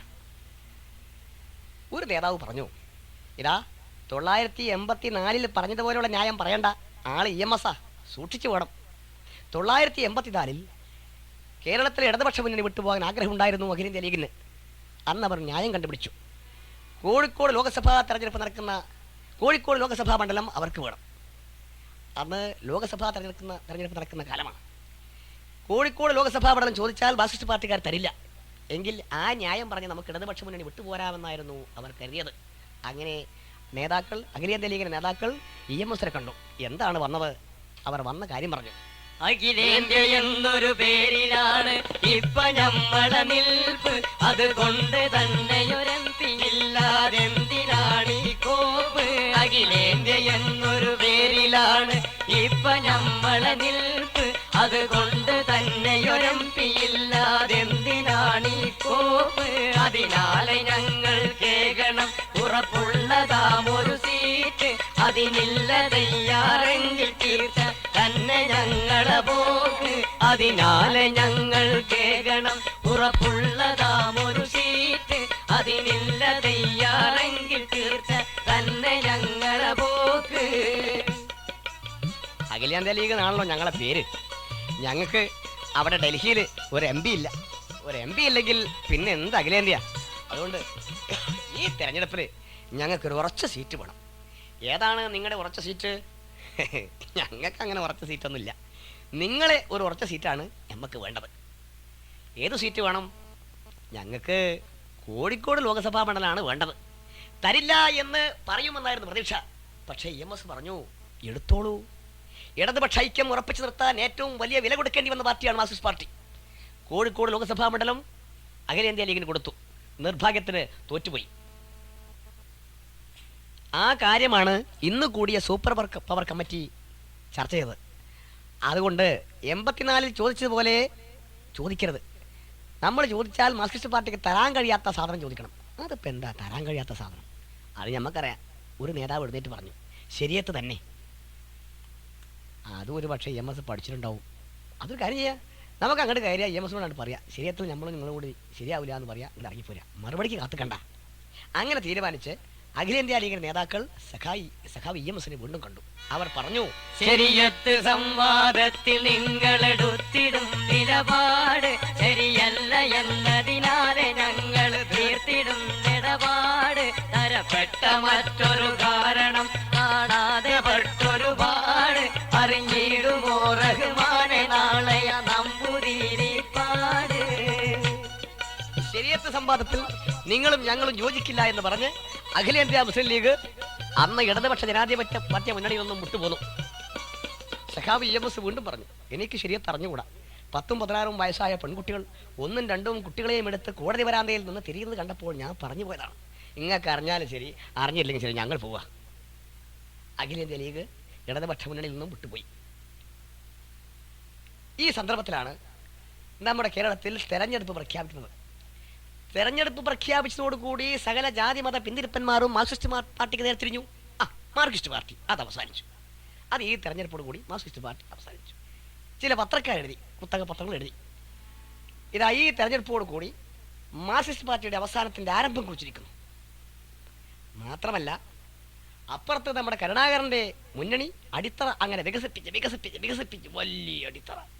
അതുമാത്രമല്ല ദിവസമെന്നോണം കുത്തകപത്രങ്ങൾ പൊടിപ്പും തുങ്കലും വെച്ച് അച്ചടിച്ച് വിടാൻ തുടങ്ങി. കരുണാകരനുടെ കൂറ്റൻ മുന്നണി കൂടുതൽ വോട്ടും സീറ്റും നേടി. കരുണാകരനുടെ കൂറ്റൻ മുന്നണി കൂടുതൽ വോട്ടും സീറ്റും നേടി. കേരള ഭരണം വീണ്ടും മുഖ്യൻ കരുണാകരനായി തന്നെ നയിക്കും. കേരള ഭരണം വീണ്ടും മുഖ്യൻ കരുണാകരനായി തന്നെ നയിക്കും. ഇടതന്മാരുടെ മുന്നണി ഇവിടെ പാടതകർന്നു ധരിപ്പണമാകും. ഇടതന്മാരുടെ മുന്നണി ഇവിടെ പാടതകർന്നു ധരിപ്പണമാകും. കുത്തകപത്രമതൊത്തു പിടിച്ച് മത്തങ്ങ തലകെട്ടു നിരത്തി. കുത്തകപത്രമതൊത്തു പിടിച്ച് മത്തങ്ങ തലകെട്ടു നിരത്തി. ഓഡിയോ വീഡിയോ റേഡിയോ ടെലിവിഷൻ വാർത്താ മാധ്യമമെല്ലാം ഓഡിയോ വീഡിയോ റേഡിയോ ടെലിവിഷൻ വാർത്താ മാധ്യമമെല്ലാം പുത്തൻ വാർത്ത പൊടിപ്പുകൾ ചാർത്തിയിട്ടാർത്തു വിളിച്ചിട്ടിളകിത്തുള്ളി. പുത്തൻ വാർത്ത പൊടിപ്പുകൾ ചാർത്തിയിട്ടാർത്തു വിളിച്ചിട്ടിളകിത്തുള്ളി. ദിവസവും പുതിയ വാർത്തകൾ പൊടിപ്പും തൊങ്ങലും വെച്ച് എഴുതി വിടാൻ തുടങ്ങി. ഇടതുപക്ഷ ജനാധിപത്യ മുന്നണിക്ക് കയറിയാൽ 10ഓ 11ഓ സീറ്റ്, ഇടതുപക്ഷ ജനാധിപത്യ മുന്നണിക്ക് കൂടിയാൽ 11ഓ 12ഓ സീറ്റ്, അതിലപ്പുറം കൂടിയില്ല. ഇപ്പുറത്ത് നമ്മുടെ കരുണാകരന്റെ ഐക്യജനാധിപത്യ മുന്നണി സീറ്റുകൾ അങ്ങനെ വാരി കൂട്ടുകയല്ലേ, വാരി കൂട്ടുക. കരുണാകരൻ മുന്നണി ധാരാളം സീറ്റുകൾ. ഈ വാർത്താ മാധ്യമങ്ങളുടെ പ്രചരണത്തിൽപ്പെട്ട് ചില കക്ഷികളും ചില വ്യക്തികളും ഇടതുപക്ഷ മുന്നണി വിട്ടു പോകാൻ തുടങ്ങി. മാർക്സിസ്റ്റ് പാർട്ടി പ്രവർത്തകരെ കണ്ടാൽ ഇതര ആളുകൾ ചോദിക്കാൻ തുടങ്ങി, സഖാവേ ഏത് ഗ്രൂപ്പിലാ? ഇതേ ചോദ്യം ആ ചായക്കടയിൽ വെച്ച് വീരാങ്കാക്കയോട് ചോദിച്ചു. രാമനും പോക്കറും രാവണിയും ദാമോദരനും അവറാനും കൊണ്ട് കയറി വന്നു. വീരാങ്കാക്ക വടക്ക് ഭാഗത്തുള്ള ബെഞ്ചിൽ 2 കാലും നീട്ടി വെച്ച് ഒരു കട്ടൻ ചായയും കുടിച്ച് അങ്ങനെ ഇരിക്കുകയാണ്. അസ്സലാമു അലൈക്കും. വലൈക്കും സലാം. ഓ വീരാങ്കാക്ക, നിങ്ങളൊരു ഗതികടേ മോനെ, ഞങ്ങൾ ഉമ്മണി ഗതി കെട്ട പാർട്ടിയല്ലേ. അല്ല വീരാങ്ക, നിങ്ങളിപ്പോൾ ഏത് ഗ്രൂപ്പിലാ? അതാണ് ഇപ്പം ഞാൻ ആലോചിച്ചുകൊണ്ടിരിക്കുന്നത്. അതൊക്കെ പോട്ടെ വീരാങ്ക, ഒരു കാര്യം ചോദിക്കട്ടെ, നിങ്ങളെ ഈ ഇടതുപക്ഷ മുന്നണിയിൽ നിന്ന് ഇപ്പോൾ ആരൊക്കെ പോയി, ഏതൊക്കെ പാർട്ടി പോയി? വീരാങ്കാക്കാക്ക് വിവരമുള്ള കാര്യങ്ങൾ പറയാൻ തുടങ്ങി. അഖിലേന്ത്യാ ലീഗ് ആദ്യം പോയാലേ യൂണിയൻ ലീഗിൽ പോയാണ് ചേർന്ന് നിന്നാലേ. അഖിലേന്ത്യാ ലീഗ് ആദ്യം പോയാലേ യൂണിയൻ ലീഗിൽ പോയാണ് ചേർന്ന് നിന്നാലേ. പല പേർക്കും പൂതി പേരുത്താനേ നമ്മളെ പുലിക്കുട്ടി രാഘവനും പോയാലേ. പല പേർക്കും പൂതി പേരുത്താനേ നമ്മളെ പുലിക്കുട്ടി രാഘവനും പോയാലേ. PC ചാക്കോയും നടന്താനേ SNPCC സ്ഥാനം വേടിന്താനേ. PC ചാക്കോയും നടന്താനേ SNPCC സ്ഥാനം വേടിന്താനേ. ഭരണക്കോതി മൂത്തോരോരോ നായ്ക്കുട്ടി കരണം മാറിന്ത് പിരിന്താനേ. ഭരണക്കോതി മൂത്തോരോരോ നായ്ക്കുട്ടി കരണം മാറിഞ്ഞ്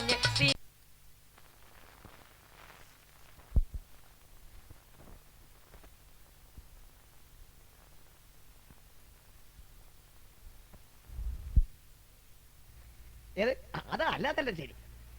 വീരാങ്കാക്ക് ഒരു കാര്യം കൂടി ഉറപ്പിച്ചു. രാമാ, ഈ കേട്ടിട്ടുണ്ടോ കറാച്ചി പ്രമേയം? എനിക്ക് നിങ്ങളെ മാർക്സിസ്റ്റുകാരുടെ പ്രമേയം നോക്കല പണി. ചോനെ രാമ, കറാച്ചി പ്രമേയം എന്ന് പറഞ്ഞാലും കോൺഗ്രസിന്റെ പ്രമേയമാണ് രാമ. അല്ല, ഈ യൂത്ത് കോൺഗ്രസ് അല്ലേ, എനിക്കിപ്പോൾ കോൺഗ്രസിന്റെ പ്രമേയം ഒന്നും അറിയില്ലല്ലോ. അത് മാത്രമല്ല, കൃഷിഭൂമി കൃഷിക്കാർക്ക് കൊടുക്കുന്ന ആദ്യം പറഞ്ഞത് കോൺഗ്രസ്സാണ്. അവിടെ നിങ്ങളുടെ ഗ്രാമത്തിൽ ഒരു വ്യവസായം, ഒരു വീട്ടിൽ ഒരു യുവാവിന് തൊഴിൽ എന്ന് തുടങ്ങി എന്തെല്ലാം വാഗ്ദാനം നിങ്ങൾ ഇന്ത്യ രാജ്യത്ത് ജനങ്ങൾ കൊടുത്ത്. ഞാനൊന്ന് ചോദിക്കട്ടെ, വർഷങ്ങൾ 41 കോൺഗ്രസ് നാട് ഭരിക്കുന്നു എന്നിട്ട് വാഗ്ദത്തമിന്നത് നിറവേറ്റി എന്നുള്ളത് കേൾക്കാൻ കൊതിക്കുന്നു. കൃഷിഭൂമി കൃഷിക്കാർക്ക് നൽകിയില്ലെന്നല്ല, കർഷക ജനതയെ രക്ഷിക്കാനായില്ല. പുസ്തക പ്രീണനം നിർത്താൻ കഴിഞ്ഞില്ല, തൊഴിലില്ലായ്മയ്ക്കൊരു പരിഹാരം കണ്ടില്ല. അഴിമതിയും വഞ്ചനയും തടയാൻ കഴിഞ്ഞില്ല, അക്ഷരജ്ഞാനം കൊടുക്കാൻ കഴിഞ്ഞില്ല. വ്യവസായം രക്ഷിച്ച് നിർത്തുവാനായില്ല, ദാരിദ്ര്യരേഖ കുറയ്ക്കാൻ കഴിഞ്ഞില്ല. പാർപ്പിട പ്രശ്നത്തിന് പരിഹാരം കണ്ടില്ല, പട്ടിണി പരിവർത്തനം മാറ്റാൻ കഴിഞ്ഞില്ല. പിന്നെന്ത് ചെയ്തു സഹോദരരെ, പിന്നെന്തു ചെയ്തു നിങ്ങൾ പറയൂരിൽ പൊന്നും സഹോദരരെ. ഞാൻ ഈ പറഞ്ഞതിൽ ഏതെങ്കിലും ഒന്ന് 41 കൊല്ലം നിങ്ങൾ ഇന്ത്യ രാജ്യം ഭരിച്ചിട്ട് ഈ ഇന്ത്യ രാജ്യത്ത് അവസാനിച്ചു എന്ന് ഈ പറയുകയാണെങ്കിൽ ഞാൻ ഈ വയസ്സ് കാലത്തിൻ്റെ നരച്ച ഒരു മീശ ഒരു ഭാഗം പഠിച്ച് അതിൻ്റെ പിന്നിൽ ലീഗിൻ്റെ പിന്നാലെ കോൺഗ്രസ് പോണമാതിരി വാലും തലയും ചെവിയും താത്തി അങ്ങനെ പോരാ. പറ ഏതെങ്കിലും ഒന്ന് പരിഹരിച്ചോ. 41 കൊല്ലം ഇന്ത്യ രാജ്യം ഭരിച്ചിട്ട് രാമാ, നാനാ സർക്കാർ ഒരു കൊല്ലം കഴിഞ്ഞിട്ടുള്ളൂ. അവിടെ നിന്നോട്ടെ. ഇങ്ങക്ക് നന്ന്, നമ്മളെപ്പോലത്തെ പാവങ്ങൾക്ക് നന്ന്. 957 നമ്മളെ EMSൻ്റെ മന്ത്രിസഭ വന്നിട്ടാണ് 8 ലക്ഷം ഉൾക്കുടിയന്മാർക്ക് ഉൾക്കുടി കിട്ടിയത്. അതിലൊരു കുടിലാണ് ഈ ഇപ്പോഴും പാർക്കുന്നത്. ഏത് ഒരു കുടിലാണ് ഈ ഇപ്പോഴും പാർക്കുന്നത്. നമുക്ക് സന്തോഷം. അതേ മന്ത്രിസഭ 67 വന്നിട്ടാണ് 10 സെന്റ് ഭൂമി കിട്ടിയത്. ആ 10 സെന്റിലാണ് ഈ എൻ്റെ അച്ഛനമ്മ എൻ്റെ കുടുംബം താമസിക്കുന്നത്. നമുക്ക് ഏറെ സന്തോഷം. 80 നാനാ സർക്കാർ വന്നിട്ടാണ് എൻ്റെ അച്ഛന് കർഷക തൊഴിലാളി പെൻഷനും അണക്ക് തൊഴിലാളി തന്നിക്കുന്നത്. ഏത് നമുക്കതും സന്തോഷം. നാനാ സർക്കാരിനെ ഇപ്പം കേന്ദ്ര സർക്കാർ ഇട്ടിട്ട് ഇങ്ങനെ കൗത്ത് പിടിച്ച് ഞെരുക്കിട് രാമ. എന്തെങ്കിലും നമ്മളെ സർക്കാരിന് കിട്ടിയാൽ ആ കിട്ടുന്നതിൻ്റെ 3/4 പങ്കും നമ്മളെ പാവങ്ങൾക്ക് തരും. നായനാർ നിഷ്കളങ്കനാണ്. ഏത് ഈ നന്ദിയില്ലാതെ ഉപദ്രവിക്കരുത്. ഇത് പയതൊക്കെ ഓർമ്മ വേണം. ബീരാങ്കാക്കെ പോലുള്ള ആളുകൾ, വൃദ്ധന്മാർ, അനുഭവമുള്ളവർ, ജനാധിപത്യ വിശ്വാസികൾ, സത്യസന്ധരായ ആളുകൾ യുവാക്കളോട് പറഞ്ഞു. അതുകൊണ്ട് നമ്മുടെ പ്രതിപക്ഷങ്ങളുടെ വാൾത്തലങ്കന സമരം വിലപ്പോയില്ല. വാൾത്തലങ്കന സമരം വിലപ്പോയില്ല. ആ 2 സമരവും 3 സമരവും 4 സമരവും തുടങ്ങുന്ന എല്ലാ സമരങ്ങളും പൊളിഞ്ഞുകൊണ്ടേയിരുന്നു. നമ്മുടെ പ്രതിപക്ഷ നേതാവ് ശ്രീമാൻ കരുണാകരൻ ശബരിമലയ്ക്ക് മാറിയിട്ടു. സ്വാമി ശരണയ്യപ്പ. KPCC ആഫീസിനകത്ത് വീണ്ടും കൂടി. സ്വാമി കരുണാകരനാണ് അധ്യക്ഷൻ. അദ്ദേഹം പ്രസംഗം ആരംഭിച്ചു. സ്വാമിയേ ശരണമയ്യപ്പ, നായനാരുടെ ഈ ഒരു ഭരണം നാളു നീളുകിലാപത്തു തന്നെ. നായനാരുടെ ഈ ഒരു ഭരണം നാളു നീളുകിലാപത്തു തന്നെ. നീണ്ടുപോകുകിനി നാടു പിന്നെ വീണ്ടെടുക്കുവാനാവുകയില്ല. നീണ്ടുപോകുകിനി നാടു പിന്നെ വീണ്ടെടുക്കുവാനാവുകയില്ല. ലീഡറി വിധം ചൊല്ലിയ നേരം ആന്റണിക്കതു സംശയമേറി. എന്നെ പാരവയ്ക്കാനാണോ? ആന്റണിക്കതും സംശയമേറി. ചാണ്ടി കുണ്ഠിതപ്പെട്ടെഴുന്നേൽക്കെ ചെന്നിത്തലയുടെ ചെന്നിക്കു തോണ്ടി. ചാണ്ടി കുണ്ഠിതപ്പെട്ടെഴുന്നേൽക്കെ ചെന്നിത്തലയുടെ ചെന്നിക്കു തോണ്ടി. രണ്ടുപേരും ചേർന്നെന്തോ ചെവിയിൽ മന്ത്രിക്കുന്നതു ശ്രദ്ധിച്ചു ലീഡർ. രണ്ടുപേരും ചേർന്നെന്തോ ചെവിയിൽ മന്ത്രിക്കുന്നതു ശ്രദ്ധിച്ചു ലീഡർ. ചാണ്ടിയേ ചെന്നിത്തലേ എന്നോടൊന്നു മൊഴിക്കുക വേണ്ടേ. ചാണ്ടിയേ ചെന്നിത്തലേ എന്നോടൊന്നു മൊഴിക്കുക വേണ്ടേ. രണ്ടുപേരും കുറെ ദൂരെ നിന്ന് എന്തോ സ്വകാര്യമായി സംസാരിക്കുന്നു. ലീഡർക്ക് സംശയമായി. പരസ്പരം സംശയമാണല്ലോ. പരസ്പരം കാലുവാരലാണോ പണി?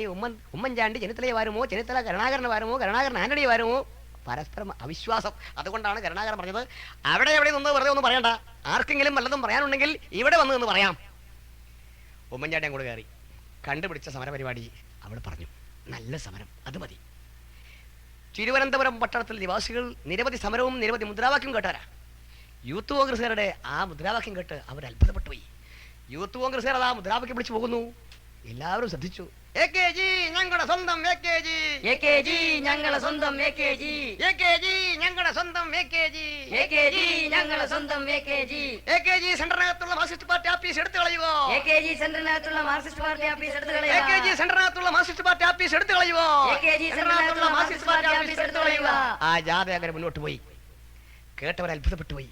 AKG ഇവരുടെ AKG. യൂത്ത് കോൺഗ്രസുകാർ ഒരു പാപം തീർക്കുകയായിരുന്നു. മഹാനായ AKG രോഗശയ്യയിലാണ്.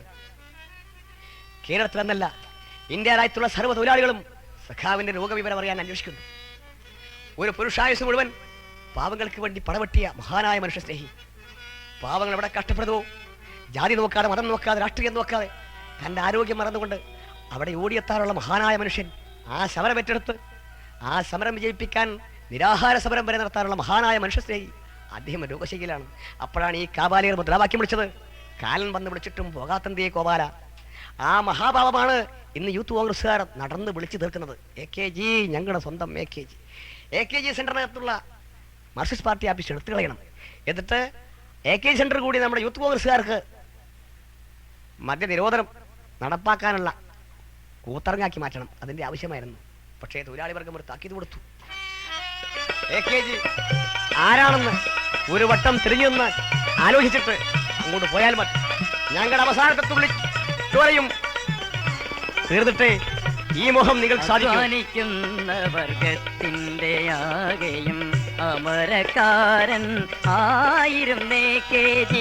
അധ്വാനിക്കുന്ന വർഗത്തിന്റെ ആകെയും അമരക്കാരൻ 1000 KG.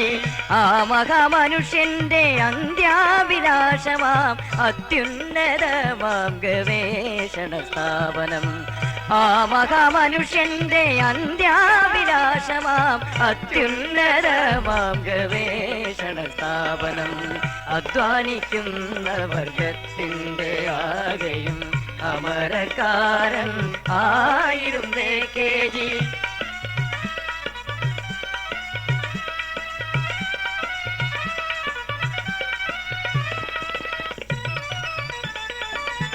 പല നേതാക്കൾക്കും സ്മാരക മണ്ഡപം ഉണ്ടാക്കാൻ, സ്മാരക മന്ദിരം ഉണ്ടാക്കാൻ വേണ്ടി ഫണ്ട് പിരിപ്പിച്ചവരാണ് യൂത്ത് കോൺഗ്രസ്സുകാർ. കേളപ്പനും സ്റ്റീഫനും CK ഗോവിന്ദനായർക്കും സ്മാരകം ഉണ്ടാക്കാൻ ഫണ്ട് പിരിപ്പിച്ചു ലക്ഷക്കണക്കിന് രൂപ. പക്ഷേ അത് ഉറുമ്പ് കിടക്കാത്ത പത്തായത്ത് സൂക്ഷിച്ചു, ഒഴുകിക്കളഞ്ഞു. തിരുവനന്തപുരം പട്ടണത്തിൽ അതിന്റെ ഹൃദയഭാഗത്ത് ഉയർന്നു നിൽക്കുന്ന ആ മഹോന്നത മന്ദിരം കണ്ടിട്ട് ഇവർക്ക് സഹിക്കുന്നില്ല. തൊഴിലാളി വർഗത്തിന്റെ ആ താക്കിയത് അവർ കേട്ടു. ആ സമരത്തിൽ നിന്നും യൂത്ത് കോൺഗ്രസ്സുകാർ പിന്തിരിഞ്ഞു. AKG സെന്റർ സമരം കൂടി പൊളിഞ്ഞപ്പോൾ കരുണാകരൻ ഡൽഹിക്ക് പോകാൻ വേണ്ടി തീരുമാനിച്ചു. പോയിട്ട് എന്ത് പറയും? ക്രമസമാധാനം തന്നെ. പക്ഷെ അത് പറഞ്ഞാൽ പറ്റുമോ? അടുത്തിടെയാണ് പ്രധാനമന്ത്രി ഗുരുവായൂർ വന്നത്. കരുണാകരൻ കൂടെയുണ്ട്. രണ്ടുപേരും തൊഴാൻ നിന്നു, പ്രാർത്ഥിക്കാൻ നിന്നു. 1/4 മണിക്കൂർ നേരം കരുണാകരൻ പ്രാർത്ഥിച്ചു കഴിഞ്ഞിട്ടും രാജീവ് ഗാന്ധി പ്രാർത്ഥിച്ചു കഴിഞ്ഞില്ല.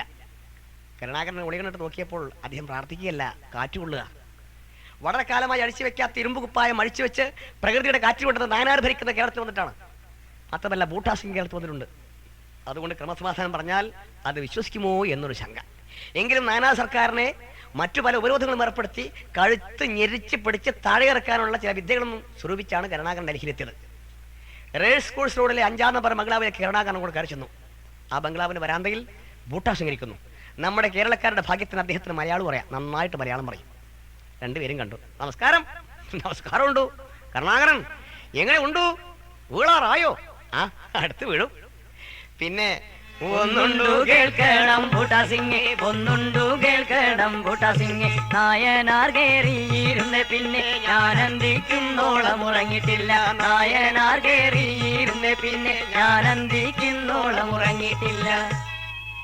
കരുണാകരൻ, ഞാൻ വന്നിട്ടുണ്ടു കേരളത്തിൽ, നല്ല സുഖം. ഇവിടെ കിടന്നാൽ ഉറങ്ങ, തുണി മണി വേണ്ട. ഞാൻ കോട്ടയ്ക്കിൽ വന്നിട്ടുണ്ടു, നല്ല സുഖം. കരുണാകരൻ, ഞങ്ങൾ ഇവിടെ ഉറങ്ങിയിട്ട് വർഷം എത്രയായി? കരുണാകരൻ, ഞങ്ങൾ ഇവിടെ ഉറങ്ങിയിട്ട് വർഷം എത്രയായി? ഇന്നലെ രാജീവ് ഗാന്ധി ഒന്ന് ഉറങ്ങണമെന്ന് പറഞ്ഞ് റഷ്യയിൽ പോയി ഉറങ്ങി, പാരീസിൽ പോയി കാലത്ത് കുളിച്ച്, ഇപ്പോൾ ഇറ്റലിയിൽ പോയി കാപ്പി കളഞ്ഞ് ഇപ്പോൾ ഒന്ന് വിശ്രമിക്കുകയാണ്. അല്ല, ഞാൻ പറഞ്ഞത് എനിക്ക് മനസ്സിലായി, ഞാൻ നോക്കിക്കൊണ്ടുണ്ടു. കരുണാകരൻ, ഇവിടെ കഴിഞ്ഞ ഡിസംബർ 9 ഇടതുപക്ഷ കക്ഷികൾ ഒരു റാലി നടത്തി. കരുണാകരൻ കിത്തനാത്മീയ ഇടതുപക്ഷ കക്ഷികൾ അങ്ങ് ഡൽഹിയിൽ ഒരു റാലി നടത്തി. അഴിമതിക്കാരനായ രാജീവ് ഗാന്ധി രാജിവെച്ച് പുതിയ ജനവിധി തരണമെന്നായിരുന്നു അവർ ആവശ്യപ്പെട്ടത്. ബഫോഴ്സ് തോക്കിടപാടിൽ രാജീവ് ഗാന്ധിക്ക് മുഖ്യമായ പങ്കുണ്ട്. ദിവസങ്ങൾ കഴിയുന്തോറും അത് കൂടുതൽ കൂടുതൽ തെളിവ് ലഭിച്ചുകൊണ്ടേയിരിക്കുന്നു. ഇന്ത്യയിലായ തെങ്ങുമുള്ള ജനാധിപത്യ വിശ്വാസികൾ മാത്രമല്ല, ലോകത്തുള്ള സകല ജനാധിപത്യ വിശ്വാസികളും അഭിപ്രായപ്പെട്ടു രാജീവ് ഗാന്ധി രാജിവെക്കണം. നമ്മുടെ ഗ്രാമത്തിലെ ചായക്കടയിൽ നമ്മുടെ വീരാങ്കാക്ക പത്രത്തിൽ ആ വാർത്ത അങ്ങോട്ട് വായിച്ചുള്ളൂ. രാമൻ ഇങ്ങോട്ട് ചാടി. വീരാങ്കാക്ക, 21-ാം നൂറ്റാണ്ടിലേക്ക് നമ്മുടെ രാജ്യത്തെ നയിച്ചു കൊണ്ടുപോകുന്ന രാജീവ് ഗാന്ധിയെ പറ്റി നിങ്ങൾ അസൂയ പറയാം. ഇന്ദിരാഗാന്ധിയുടെ മകനാ രാജീവ് ഗാന്ധി. രാജീവ് ഗാന്ധിക്ക് ഇങ്ങനെ നക്കാപ്പിച്ച കാശ് വേണ്ട. ആമാ, ഞാൻ പറഞ്ഞതല്ല മോനെ, എല്ലാവരും പറയണം. ഇതാ ഈ പത്രം വായിച്ചു നോക്ക്. ഈ പത്രത്തിൽ എഴുതിയിട്ട് പൊട്ടാത്ത തോക്ക് നോക്കി കൊട്ടേഷൻ വാങ്ങി നിങ്ങൾ പെട്ടെന്നിടപാട് ചെയ്തില്ലേ? കൊട്ടക്കണക്കിൽ കോടി കമ്മീഷൻ വാങ്ങിയത് കേട്ടവർ ഞെട്ടിപ്പോയില്ലേ? പൊട്ടാത്ത തോക്ക് നോക്കി കൊട്ടേഷൻ വാങ്ങി നിങ്ങൾ പെട്ടെന്നിടപാട് ചെയ്തില്ലേ? കൊട്ടക്കണക്കിൽ കോടി കമ്മീഷൻ വാങ്ങിയത് കേട്ടവർ ഞെട്ടിപ്പോയില്ലേ? മുങ്ങുന്ന കപ്പൽ എന്ന പേരിൽ പണം കൊടുത്ത് മുങ്ങാത്ത കപ്പൽ വാങ്ങിയില്ലേ? മുങ്ങാത്ത കപ്പൽ പിന്നെ മുങ്ങിയപ്പോൾ പൊങ്ങിടാതെ എങ്ങോ കുടുങ്ങിപ്പോയില്ലേ? മുങ്ങുന്ന കപ്പൽ എന്ന പേരിൽ പണം കൊടുത്ത് മുങ്ങാത്ത കപ്പൽ വാങ്ങിയില്ലേ? മുങ്ങാത്ത കപ്പൽ പിന്നെ മുങ്ങിയപ്പോൾ പൊങ്ങിടാതെ എങ്ങോ കുടുങ്ങിപ്പോയില്ലേ? എന്നൊക്കെ ജനങ്ങൾ പറയുന്നു. നമ്മളെ ഇന്ദിരാഗാന്ധിയുടെ മോൻ രാജീവ് ഗാന്ധി 2000, 3000, 5000 കോടി കൈക്കൂലി വാങ്ങിക്കോട്ടെ. പക്ഷേ ഇത് നമ്മുടെ രാജ്യരക്ഷയ്ക്ക് അപകടമായി പോയി എന്നാണ് ഇവരുള്ള ആളുകൾ പറയുന്നത്. നമ്മൾ അതിർത്തി കാക്കണം, നമ്മളെ ജവാന്മാർ രാവും പകലും ഉറക്കു വെച്ച് നമ്മൾ അതിർത്തി കാക്കണം ജവാന്മാർക്ക് ഈ തോക്ക് അങ്ങോട്ട് കൊടുത്തു. എന്നാൽ പോലെ അവർ വെടിവെച്ച് നോക്കുമ്പോൾ 25 കിലോമീറ്ററേ പോയിട്ടുള്ളൂ. 40 കിലോമീറ്റർ പോകുമെന്ന് പറഞ്ഞിട്ടാണ് മൂപ്പർ തോക്ക് വാങ്ങിയത്. അന്യരാജ്യക്കാരെ നമ്മൾ അതിർത്തിക്ക് വരുമ്പോൾ നമ്മളെ വട്ടാളക്കാർ ഈ മണല് ഒന്ന് നോക്കും, എന്നിട്ട് വലിച്ചെറിഞ്ഞിട്ട് പോക്കാം. അതാ ഞാൻ പറഞ്ഞത് നമ്മുടെ രാജ്യരക്ഷയ്ക്ക് അപകടമായി പോയത്. അല്ലാതെ നമ്മളെ രാജീവ് ഗാന്ധി 1000, 10000 കോടി വാങ്ങിക്കോട്ടെ. അത്രയും വലിയൊരു തർക്കം നടന്നതാണ് ആ ചായക്കടയിൽ. ബഫോഴ്സ് തോക്ക് ഇടപാടിൽ രാജീവ് ഗാന്ധി പങ്കുണ്ട് എന്നുള്ള കാര്യം ലോകത്തെമ്പാടുമുള്ള ആളുകൾ പറയാൻ തുടങ്ങി. അതാണ് ബൂട്ടാ സിംഗ് കരുണാകരനോട് പറഞ്ഞത്. ഡിസംബർ 9 ഇടതുപക്ഷങ്ങളുടെ റാലി. ആ റാലിയിൽ വെച്ച് ഇടതുപക്ഷ പാർട്ടികൾ ഒരു തീരുമാനമെടുത്തു. ഒരു ദിവസത്തെ ബന്ദ്, ഒരു ഭാരത ബന്ദ്. ഇന്ത്യയിലെ വർഗീയ പാർട്ടികളില്ലാത്ത ഒരു ദിവസത്തെ ബന്ദ് നടത്താൻ വേണ്ടി ഇടതുപക്ഷ കക്ഷികൾ തീരുമാനിച്ചു.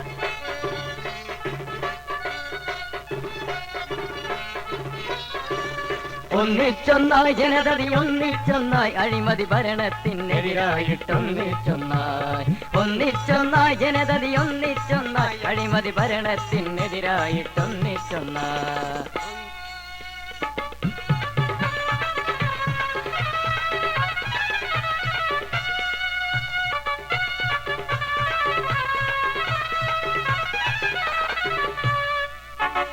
മാർച്ച് മാസം 15-ാം നാൾ ഭാരതം തീർച്ച തന്നെ ചലനമറ്റ ദിനമായി മാറും.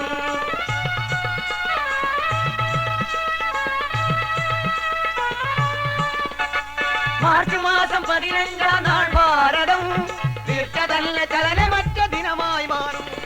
അഴിമതിയിൽ മുങ്ങി നിൽക്കും കേന്ദ്രഭരണം ഉടനെ രാജിവെച്ച് പുതിയ വിധി തേടിയിടണം. അഴിമതിയിൽ മുങ്ങി നിൽക്കും കേന്ദ്രഭരണം ഉടനെ രാജിവെച്ച് പുതിയ വിധി തേടിയിടണം. ഒന്നിച്ചൊന്നായി ജനതതി, ഒന്നിച്ചൊന്നായി അഴിമതി ഭരണത്തിനെതിരായിട്ടൊന്നിച്ചൊന്നായി.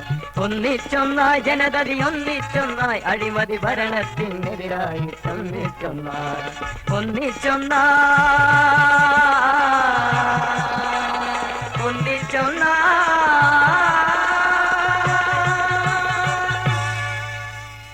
മാർച്ച് മാസം 15-ാം തീയതി ഭാരതം ചലിച്ചില്ല.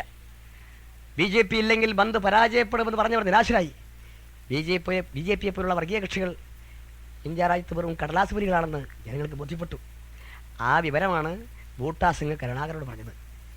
കരുണാകരൻ വന്ന കാര്യം ബൂട്ടാ സിംഗോട് പറയാൻ തുടങ്ങി. ഞാൻ വന്നത് ചില കാര്യങ്ങൾ പറയാനാണ്, പറഞ്ഞോളൂ. അരിവിഹിതം വെട്ടിക്കുറച്ചുകൊണ്ടും ഒരു ജില്ലി കാശു കൊടുക്കാതെയും. അരിവിഹിതം വെട്ടിക്കുറച്ചുകൊണ്ടും ഒരു ജില്ലി കാശ് കൊടുക്കാതെയും. ഓവർ ഡ്രാഫ്റ്റ് ഉടനെ തിരിച്ചടയ്ക്കാൻ ഓർഡർ ഉടനെ കൊടുത്തുകൊണ്ടും. ഓവർ ഡ്രാഫ്റ്റ് ഉടനെ തിരിച്ചടയ്ക്കാൻ ഓർഡർ ഉടനെ കൊടുത്തുകൊണ്ടും. കശുവണ്ടിക്കൊരു കാശു കൊടുത്തിടാതെ പുസ്തക സംഭരണം പൊളിച്ചുകൊണ്ടും. കശുവണ്ടിക്കൊരു കാശു കൊടുത്തിടാതെ പുസ്തക സംഭരണം പൊളിച്ചുകൊണ്ടും. ഒരു നിമിഷം വൈകാതെ ഇറങ്ങിപ്പോകാൻ വേണ്ടുന്നതൊക്കെയും ചെയ്തിടണം. ഒരു നിമിഷം വൈകാതെ ഇറങ്ങിപ്പോകാൻ വേണ്ടുന്നതൊക്കെയും ചെയ്തിടണം. കൊടുക്കരുതെന്നാണ് എൻ്റെ അഭിപ്രായം. അല്ല, കാശ് പോലും കൊടുത്തു പോകരുത്. ഓവർ ഡ്രാഫ്റ്റ് ഉടനെ അടി തിരിച്ചടക്കണം എന്ന് ഓർഡർ കൊടുക്കണം. മാത്രമല്ല, ഒരു നിമിഷം മുമ്പേ പൊറുതി കെട്ട് സ്വൈരം കെട്ട് ബുദ്ധിമുട്ടി ഇറങ്ങിപ്പോകാനുള്ള എല്ലാ പരിപാടികളും ചെയ്യണം. അത് പറയാനാണ് ഞങ്ങൾ വന്നത്. കരുണാകരൻ അത് ഞാൻ നോക്കിക്കൊണ്ടുണ്ട്. കേരളത്തിൽ മടങ്ങിപ്പോയി നല്ല സമരം വേണം, നല്ല സമരം. മുമ്പത്തെ പോലെ ഇപ്പൊ പറ്റില്ല. നല്ല സമരം ചെയ്താൽ ഞാൻ നോക്കിക്കൊണ്ടുണ്ട്. അവർ രണ്ടുപേരും കൂടി സംസാരിച്ചുകൊണ്ടിരിക്കുമ്പോൾ ഒരു സ്ത്രീ ആ മുറിയിലേക്ക് കയറിപ്പോയി. പ്രതിപക്ഷ നേതാവ് ആ സ്ത്രീയുടെ മുഖം കണ്ടില്ല. ആരാണ് അറിയില്ലേ? ഞാൻ മുഖം കണ്ടില്ല. നിങ്ങളെ നാട്ടിലെ കോൺഗ്രസ് നേതാവ്, അതാ ഞാൻ മുഖം കണ്ടില്ല. ഉണ്ണിമേരി. മനസ്സിലായി, ഞാൻ മുഖം കാണാതെ ചോദിച്ചാ. എന്നാ വരട്ടെ. ഓക്കെ കരുണാകരൻ, നല്ല സമരം. കരുണാകരൻ ബൂട്ടാ സിംഗുമായി യാത്ര ചോദിച്ച് കേരളത്തിൽ തിരിച്ചു വന്നു. KPCC ആഫീസിനകത്ത് പ്രതിപക്ഷങ്ങൾ വീണ്ടും കൂടി ഉഗ്രമായ സമരപരിപാടി ആരംഭിച്ചു. സീതി ഹാജിയും കരുണാകരനും കൂടെ ഒരു നല്ല സമരത്തിന് പ്ലാൻ ചെയ്തു. ഗുരുവായൂർ ദേവസ്വം പിടിച്ച് സന്യാസികളെയും ഭക്തജനങ്ങളെയും കൂട്ടി ഞാൻ കാസർഗോഡ് നിന്ന് തിരുവനന്തപുരത്ത് എത്തുമ്പോഴേക്ക് താൻ മലപ്പുറം ജില്ലയിൽ ഒക്കഫോർഡ് പിടിച്ച് മൗലവിമാരെയും ഭക്തജനങ്ങളെയും കൂട്ടി ഒരു സമരം തിരുവനന്തപുരത്ത് വരണം. ആ രണ്ട് സമരം ഒന്നായി ചേർന്ന് ഒരു മഹാസമരമായി മാറ്റി നാനാ സർക്കാരിനെ തടയിറക്കണം. അതായിരുന്നു തീരുമാനം. പ്രതിപക്ഷ നേതാവ് കരുണാകരൻ പറഞ്ഞതുപോലെ അദ്ദേഹം സന്യാസിമാരെ സംഘടിപ്പിച്ച് കാസർഗോഡ് നിന്ന് തിരുവനന്തപുരത്തേക്ക് യാത്രയായി. അതാ വരുന്നു സന്യാസി സമരം. കാഷായ വസ്ത്രം ധരിച്ച് രാഷ്ട്രീയവും ഉള്ളിൽ വെച്ച് കമണ്ഡലം യുഗ രണ്ടും തൂക്കിപ്പിടിച്ച് സത്യധർമ്മ വഴി വിട്ടിട്ടുത്തമ ലക്ഷ്യം വെടിഞ്ഞ് സത്യാഗ്രഹ സമരത്തിനിറങ്ങിടുന്നേ. ഗുരുവായൂർ ദേവസ്വത്തിൻ ഫണ്ട് കട്ട് മൂടിച്ചോറും കരുണനും കൂട്ടുകാരും കൂടെ കൂടുന്നേ. ഹിന്ദു മുന്നണിക്കാരായ വമ്പന്മാരും കൊമ്പന്മാരും RSSും BJPയും കൂടെ കൂടുന്നേ.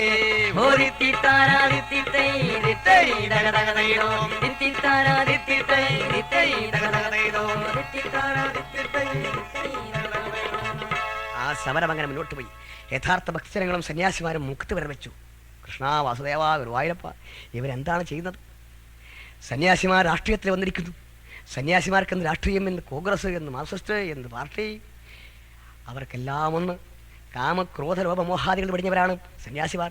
സന്യാസം കൊണ്ട് കിട്ടുന്ന സിദ്ധി ലോകതന്മയ്ക്ക് വേണ്ടിയാണ് ചെലവഴിക്കാറുള്ളത്. അത്തരത്തിലുള്ള മഹാന്മാരായ സന്യാസിമാരാണ് രാഷ്ട്രീയത്തിൽ വന്നിരിക്കുന്നത്. ജനങ്ങൾ മൂക്കത്ത് വിരൽ വെച്ചു. ഉത്ബുദ്ധരായ കേരളത്തിലെ ജനങ്ങൾ ആ സന്യാസികളുടെ സമരം വഴി പിഴച്ചതാണ് എന്ന് ആവർത്തിച്ച് പറയുകയും ആ സമരം ക്ലച്ച് പിടിക്കാതെ പോവുകയും ചെയ്തു. കരുണാകരൻ പറഞ്ഞതുപോലെ കാസർഗോഡ് നിന്ന് തിരുവനന്തപുരത്തേക്ക് സന്യാസിമാരെ സമരമായി വന്നിട്ടും സീതി ഹാജിയെ ഏൽപ്പിച്ച സമരം കാണുന്നില്ല. ഒരു ദിവസം എറണാകുളം ഗസ്റ്റ് ഹൗസിൽ വെച്ച് സീതി ഹാജിയും കരുണാകരൻ കണ്ടുമുട്ടി. നമ്മുടെ പ്രതിപക്ഷ നേതാവിന് അല്പം ശുണ്ടി കൂടും. അല്ല അജയരെ, ഇങ്ങനെ ആയ എന്താ കഥ? നായനാർ 5 കൊല്ലം ഭരിക്കും. ലീഡറെ, നിങ്ങൾ ലേശം സബൂറാക്കണം. നിങ്ങളെക്കാട്ടിലും ബുദ്ധിമുട്ട് ഞമ്മക്കുണ്ട്. ഒരു നിമിഷം മുമ്പെങ്കിലും ഈ സർക്കാർ പോയി കിട്ടണമെന്നാണ് നമ്മളെ പൂതി. കാരണം നിങ്ങൾക്ക് അറിയാലോ, ഇപ്പം നമ്മളെ ബീരാൻ്റെ പേരിൽ അന്വേഷണം വന്ന്, അയമീൻ്റെ പേരിൽ അന്വേഷണം വന്ന്, നമ്മളെ ഒക്കഫോർഡിൻ്റെ പേരിൽ, നമ്മളെ തങ്ങളുടെ പേരിൽ അന്വേഷണം വന്ന്, ഈ ഞാനൊക്കെ പേരിലാണ് അന്വേഷണം വരിക എന്നുള്ള അള്ള കാക്കട്ടെ. നമ്മൾ ഉറക്കത്തിൽ വിചാരിച്ചിട്ടില്ല ഈ മന്ത്രിസഭ വരുമെന്ന്. അതല്ലേ നമ്മൾ വല്ലാത്തൊരു പടലല്ലേ പൊട്ടു ലീഡറെ. അത് നമ്മൾ നല്ലൊരു സമരം അവിടെ ഇങ്ങനെ ഒരുക്ക് കൂട്ടുമ്പോഴാണ് നമ്മൾ TKMC നമ്മളെ നായനാർ സർക്കാരും കൂടി ചെറിയൊരു പണി ഒപ്പിച്ചത്. നിങ്ങൾ കേട്ടിട്ടുണ്ടാവും, നമ്മളെ മലപ്പുറം ജില്ലയിൽ ഒരു ചെറിയൊരു പണി ഒപ്പിച്ചു. നിങ്ങൾ കേട്ടിട്ടുണ്ടാവും. പാലപ്പറ്റ പള്ളി ആലപ്പുഴ കേസും ചേരോടെ കൈകാര്യം വീറോടെ ചെയ്തവർ. പാലപ്പറ്റ പള്ളി ആലപ്പുഴ കേസും ചേരോടെ കൈകാര്യം വീറോടെ ചെയ്തവർ. ഞമ്മക്കതിനാലെ നാലാളെ കിട്ടാനും സമരം നടത്താനും കയ്യാതെ വന്നോറ്. ഞമ്മക്കതിനാലെ നാലാളെ കിട്ടാനും സമരം നടത്താനും കയ്യാതെ വന്നോറ്.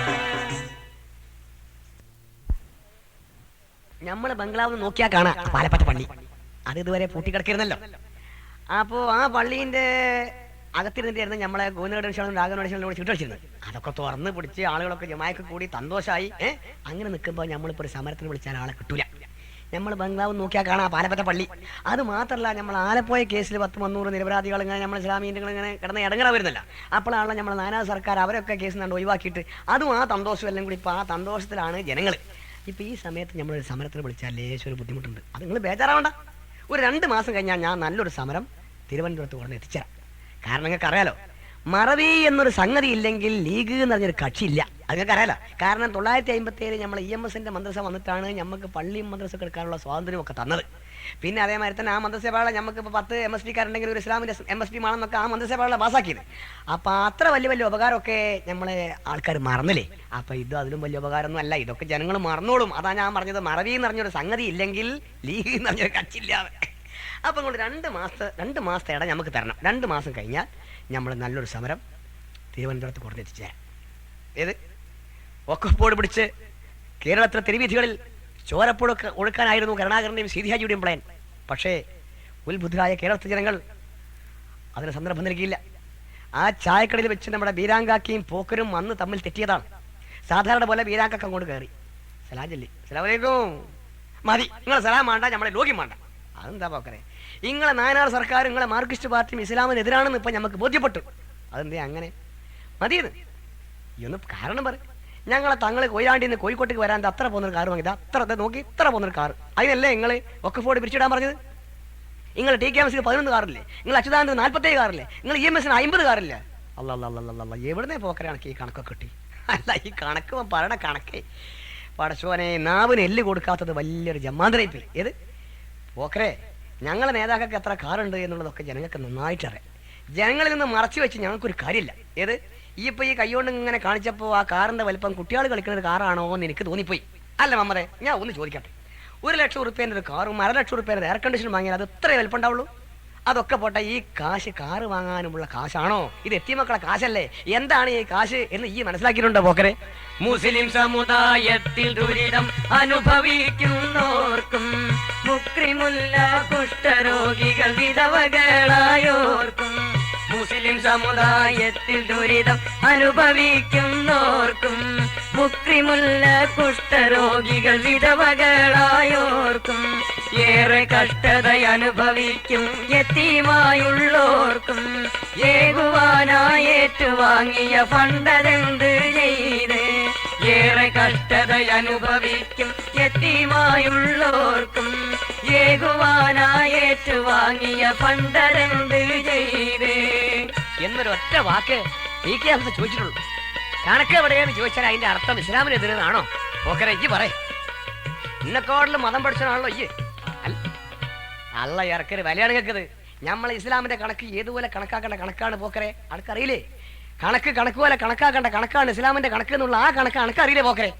അപ്പൊ കണക്ക് എവിടെയെന്ന് ചോദിച്ചാൽ കണക്ക് ഇതാ എന്നാണ് കാണിച്ചു കൊടുത്താൽ എത്ര ഉസിരോട് കൂടി നമുക്ക് നടക്കാം. അതല്ല നിങ്ങൾ ഈ അടങ്ങറ് മുസീബത്തൊക്കെ ഉണ്ടാക്കിയതിന് അള്ള ഇറക്കിയത് വിലയാണിത്. ഇത് ഈ മന്ത്രിസഭയും ഈ ടി കെ ഒക്കെ അങ്ങനെ പാവപ്പെട്ടവന്റെ മുതല് ബാക്കി ഞാൻ പറയുന്നില്ല. നിങ്ങൾ പറയണ്ട, ഞമ്മക്ക് ഇങ്ങോട്ട് ലോയുമില്ല. ആയിക്കോട്ടെ, എന്നാണോ എനിക്ക് സത്യം മനസ്സിലാവണേ, എനിക്ക് സത്യം മനസ്സിലാവും, അതിന് ഉറപ്പാ പോക്കരെ. അന്ന് എന്നോട് മുണ്ടിയാൽ മതി, എനിക്ക് എന്നോട് യാതൊരു വിരോധമില്ല. പോക്കറും വീരാകാക്കിയും ആ ചായക്കടയിൽ വെച്ച് അന്ന് തെറ്റിപ്പിരിഞ്ഞതാണ്. കരുണാകരനും സീതി ഹാജിയും കൂടെ നായനാർ സർക്കാരിനെ താഴെയിറക്കാൻ കേരളത്തിൽ പ്രവർത്തിക്കുമ്പോൾ നമ്മുടെ ടി.എൻ. ജേക്കബ് അങ്ങ് ഡൽഹിയിലെത്തി. അദ്ദേഹം പോകുന്നത് ഇറക്കുമതിക്കാര്യം പുനഃപരിശോധിക്കണമെന്ന് പ്രധാനമന്ത്രിയോട് പറയാനാണ് എന്നാണ് കേരളത്തിൽ പറഞ്ഞത്. അദ്ദേഹം ഡൽഹിയിലെത്തി. ബൂട്ടാ സിംഗിന്റെ മുറിയിലേക്ക് അവിടെ കയറി ചെന്നു. ടി.എൻ. ജേക്കബിനെ കണ്ടപ്പോൾ ബൂട്ടാ സിംഗ് മൂക്കുപൊത്തി. ബൂട്ടാ സിംഗ് മൂക്ക് പൊത്തിയപ്പോൾ അദ്ദേഹത്തിന്റെ ഓഫീസിലുള്ള സ്റ്റാഫ് മൂക്ക് പിടിച്ചു. കാരണം മുമ്പ് നായനാരുടെ പോലീസ് ഏതോ ഒരു ഹരിജൻ കൃഷ്ണൻകുട്ടിയെ മലത്തിൽ പൊറാട്ട തീറ്റിച്ചു എന്ന് പറഞ്ഞ് ഒരു കഷ്ണം പൊറാട്ടയും അല്പം മലവും പൊതിഞ്ഞ് ശ്രീമാൻ ടി.എൻ. ജേക്കബ് അങ്ങ് ഡൽഹിയിലെത്തി ബൂട്ടാ സിംഗിന്റെ മൂക്കത്ത് വെച്ചു കൊടുത്തതാ. അന്ന് മുതൽക്ക് ജേക്കബിനെ കണ്ടാൽ ബൂട്ടാ സിംഗിന് ഭയമാണ്. ആ ഭയം വെച്ചുകൊണ്ടാണ് ബൂട്ടാ സിംഗ് ചോദിച്ചത്, എന്താണ് ജേക്കബേ വല്ലാതെ നാറുന്നു, എന്തെങ്കിലും കൊണ്ടുവന്നിട്ടുണ്ടോ? എന്താണ് ജേക്കബേ വല്ലാതെ നാറുന്നു, എന്തെങ്കിലും കൊണ്ടുവന്നിട്ടുണ്ടോ? എന്തായ മേധ സമരം നേരെ ചൊവ്വേ ക്ലച്ചു പിടിച്ചോ തകർന്നോ പോയോ? എന്തായ മേധ സമരം നേരെ ചൊവ്വേ ക്ലച്ചു പിടിച്ചോ തകർന്നോ പോയോ? ജേക്കബേ അന്നൊരു സമരം കൊണ്ടുവന്നല്ലോ, അത് എന്തായി? ക്ലച്ച് പിടിച്ചില്ല. ജേക്കബേ നമുക്ക് അന്റെ സമരം വേണ്ട ജേക്കബേ, വല്ലാത്ത നാറ്റം, നമുക്ക് വേറെ സമരം മതി. ഓ അതാണ് ഞാൻ അത് വേണ്ടെന്ന് വെച്ചത്. യെസ്, അത് മതി, വേറെ സമരം മതി, വല്ലാത്ത നാറ്റം. ജേക്കബേ ഇപ്പൊ എന്തിനു വന്നു, എന്തുണ്ട് വിശേഷം? ഞാൻ ഇറക്കുമതി ഇറക്കുമതി ഇറക്കുമതി ഇറക്കുമതി, ആര് വന്നാലും ഇറക്കുമതി. ജേക്കബേ ഇറക്കുമതി എന്നൊരു വാക്ക് പോലും നമ്മുടെ പ്രധാനമന്ത്രിക്ക് കേട്ടുകൂടാ. അറിയാവല്ലോ, നമ്മുടെ പ്രധാനമന്ത്രിയുടെ കയ്യിലുള്ള ചരക്കും ഇറക്കുമതിയാ. അല്ല, ഇറക്കുമതി നിർത്തണം എന്ന് പറയാനല്ല, ഇറക്കുമതി നയം പുനഃപരിശോധിക്കുമെന്ന് പ്രധാനമന്ത്രി ജേക്കബിന് വാക്ക് കൊടുത്തു എന്ന് പത്രത്തിൽ ഒരു റിപ്പോർട്ട് വന്നാൽ മതി. നമ്മുടെ കൂടെ ഉണ്ടല്ലോ അല്പം കൃഷിക്കാർ, അവരെ ഒന്ന് ഉറപ്പിച്ചു നിർത്താനാണ്. ഓ അത് ഞാൻ ഇന്ന് തന്നെ വിളിച്ചു പറയാം. എന്നാ ഞാൻ വരട്ടെ, എനിക്ക് പ്രധാനമന്ത്രി ഒന്ന് മുഖം കാണിക്കാൻ. No no no no no പ്രധാനമന്ത്രി മറൈമലയിൽ അവതരിപ്പിക്കാനുള്ള പ്രമേയം ആലോചിച്ചുകൊണ്ട് കിടക്കുകയാണ്. ഇപ്പൊ കാണാൻ വയ്യോ. ഇനി പ്രധാനമന്ത്രിയെ കാണണമെങ്കിൽ അവിടെ വന്നോളൂ, മറൈമലയിൽ. മറൈമലയിലെ ശിശി. എന്നാ ഞാൻ അവിടെ വരാം, എന്നാ ഞാൻ വരട്ടെ. ഓക്കെ ജേക്കബേ, ഓർമ്മ വേണം, ഇനി ആ സമരം വേണ്ട, വല്ലാത്ത നാറ്റം, വേറെ സമരം മതി. ഓ ജേക്കബ് യാത്ര പറഞ്ഞു പിരിഞ്ഞു. നമ്മുടെ ഇന്ത്യ രാജ്യം ഭരിക്കുന്ന കോൺഗ്രസിന്റെ AICC നടക്കുന്നു തമിഴ്നാട്ടിലെ മറൈമലയിൽ. ഒറ്റ മുണ്ടുടുത്ത് ലണ്ടനിൽ പോയ മഹാത്മാഗാന്ധിയുടെ കോൺഗ്രസിന്റെ ഏശിച്ചു കൂടാൻ ആ ഓലപ്പന്തൽ മതി. അതാണ് യോഗ്യത. പക്ഷേ ആ ഓലപ്പന്തലിനകത്ത് 40 എയർ കണ്ടീഷണറുകൾ അലറുന്നു. അതിനെ തണുപ്പ് നിയന്ത്രിക്കാൻ പ്രത്യേക രീതിയിലുള്ള പങ്കുകൾ, ഇറക്കുമതി ചെയ്ത വർണ്ണശബളമായ പട്ടുകൊണ്ട് മനോഹരമായി അലങ്കരിച്ച വേദി, ഇറ്റാലിയൻ സിൽക്കുറയിൽ ഉറങ്ങിക്കിടക്കുന്ന നീണ്ട തലയിണ, എവിടെ നോക്കിയാലും മനോഹരത, മുഴത്തിന് കമാനങ്ങൾ. ആളുകൾ കുറവായിരുന്നെങ്കിലും അലങ്കാരങ്ങൾക്ക് ഒരു കുറവും ഉണ്ടായിരുന്നില്ല എന്നാണ് പത്രം എഴുതിയത്. പ്രധാനമന്ത്രി രാജീവ് ഗാന്ധിക്ക് വേണ്ടി മാത്രം ഒരു തീവണ്ടി ആപ്പീസ്. നമ്മുടെ ഇന്ത്യൻ പ്രധാനമന്ത്രി രാജീവ് ഗാന്ധി പ്രത്യേകം ചാർട്ടർ ചെയ്ത ഒരു ജംബോ ജെറ്റ് വിമാനത്താവളത്തിൽ വന്നിറങ്ങി. അദ്ദേഹത്തിന് തൃപ്പാദങ്ങൾ ഭൂമിയെ സ്പർശിക്കുന്നതിന് മുമ്പ് സിനിമാ നടി ഉണ്ണിമേരി ഓടി വന്ന് അദ്ദേഹത്തിന് തൃക്കൈകൾ പിടിച്ച് തന്റെ കൈക്കുള്ളിലാക്കി അങ്ങനെ നിന്നു. അപ്പോഴേക്കും നേതാക്കളും മന്ത്രിമാരും ഓടി വന്ന് പൂമാലയും പൂച്ചട്ടും നൽകി പ്രധാനമന്ത്രിയെ സ്വീകരിച്ച് ആനയിച്ചു. ആകാശം ഭേദിക്കുമാർ ഉച്ചത്തിൽ അവർ മുദ്രാവാക്യം മുഴക്കി. மறைமலை வீரர்களே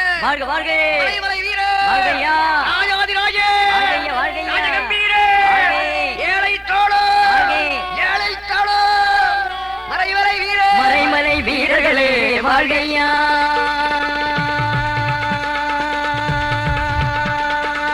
மறைமலை வீரர்களே வாழ்கையா, ராஜாதிராஜன் ராஜு வாழ்கையா, மறைமலை வீரர்களே வாழ்கையா.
உலகம் சுற்றும் வாலிபர் வாழ்க, வாலிபர் வாழ்க, ஏழை தோழர் ராஜீவ் வாழ்க.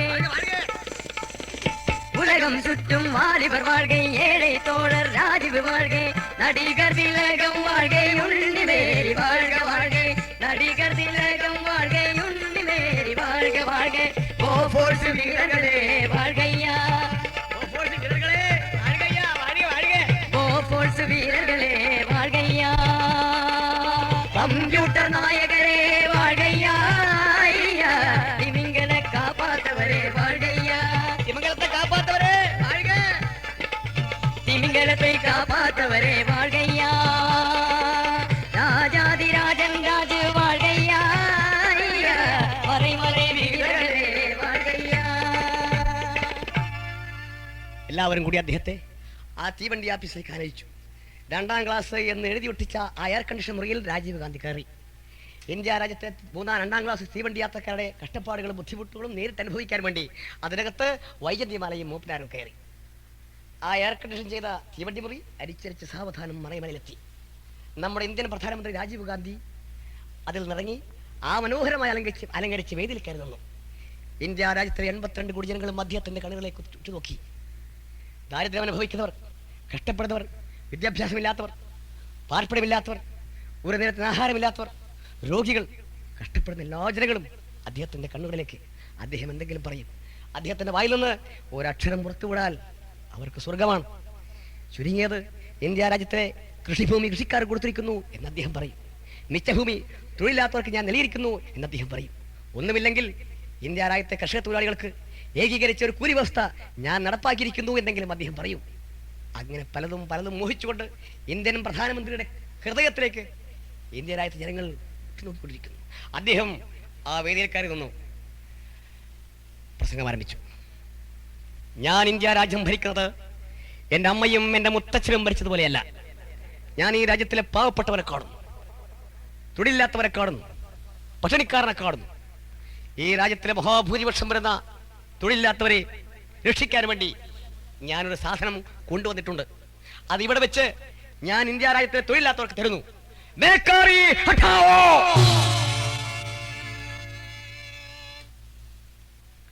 പിറ്റേ ദിവസം ലക്ഷക്കണക്കായ പത്രങ്ങൾ ഈ വാർത്ത അച്ചടിച്ചു. അതിലൊരു പത്രം ആ ഗ്രാമത്തിലെ ചായക്കടയിൽ ബന്ധു ചേർന്നു. യൂത്ത് കോൺഗ്രസ്സുകാരനായ രാമൻ ആ പത്രവുമായിട്ട് നടക്കുകയാണ്. കോഴിക്കുഞ്ഞിന് പഴുതാരെ കിട്ടിയ പോലെ എല്ലാവരെയും അവൻ കാണിക്കുന്നുണ്ട്. രാജീവ് ഗാന്ധി രാജീവ് ഗാന്ധി ഇന്നലെ പ്രഖ്യാപിച്ചതാ ബേക്കാരിയാടാവോ. അപ്പോഴാണ് വീരാങ്കാക്ക വരുന്നത്. വീരാങ്ക, ഞങ്ങൾ രാജീവ് ഗാന്ധി ഇന്നലെ മറയമലയിൽ വെച്ചിട്ട് ഇതാ പ്രഖ്യാപിച്ചിട്ടുണ്ട്. എന്ത്? ബേക്കാരി ഹട്ടാവോ. ബേക്കാരി ഹട്ടാവോ. അതായത് എന്താണ് മോനെ അതിന്റെ അർത്ഥം? തൊഴിലില്ലായ്മ നിർമ്മാർജ്ജനം ചെയ്യും. അല്ല മോനെ, നമ്മൾ രാജീവ് ഗാന്ധിന്റെ അമ്മ എന്തോ ഒരു അടാവ് കടന്നല്ലോ. അമ്മേന്റെ എന്തോ ഒരു അടാവ്, എന്താണ്? ഗരീബി അടാവ്. ഓർമ്മയില്ല.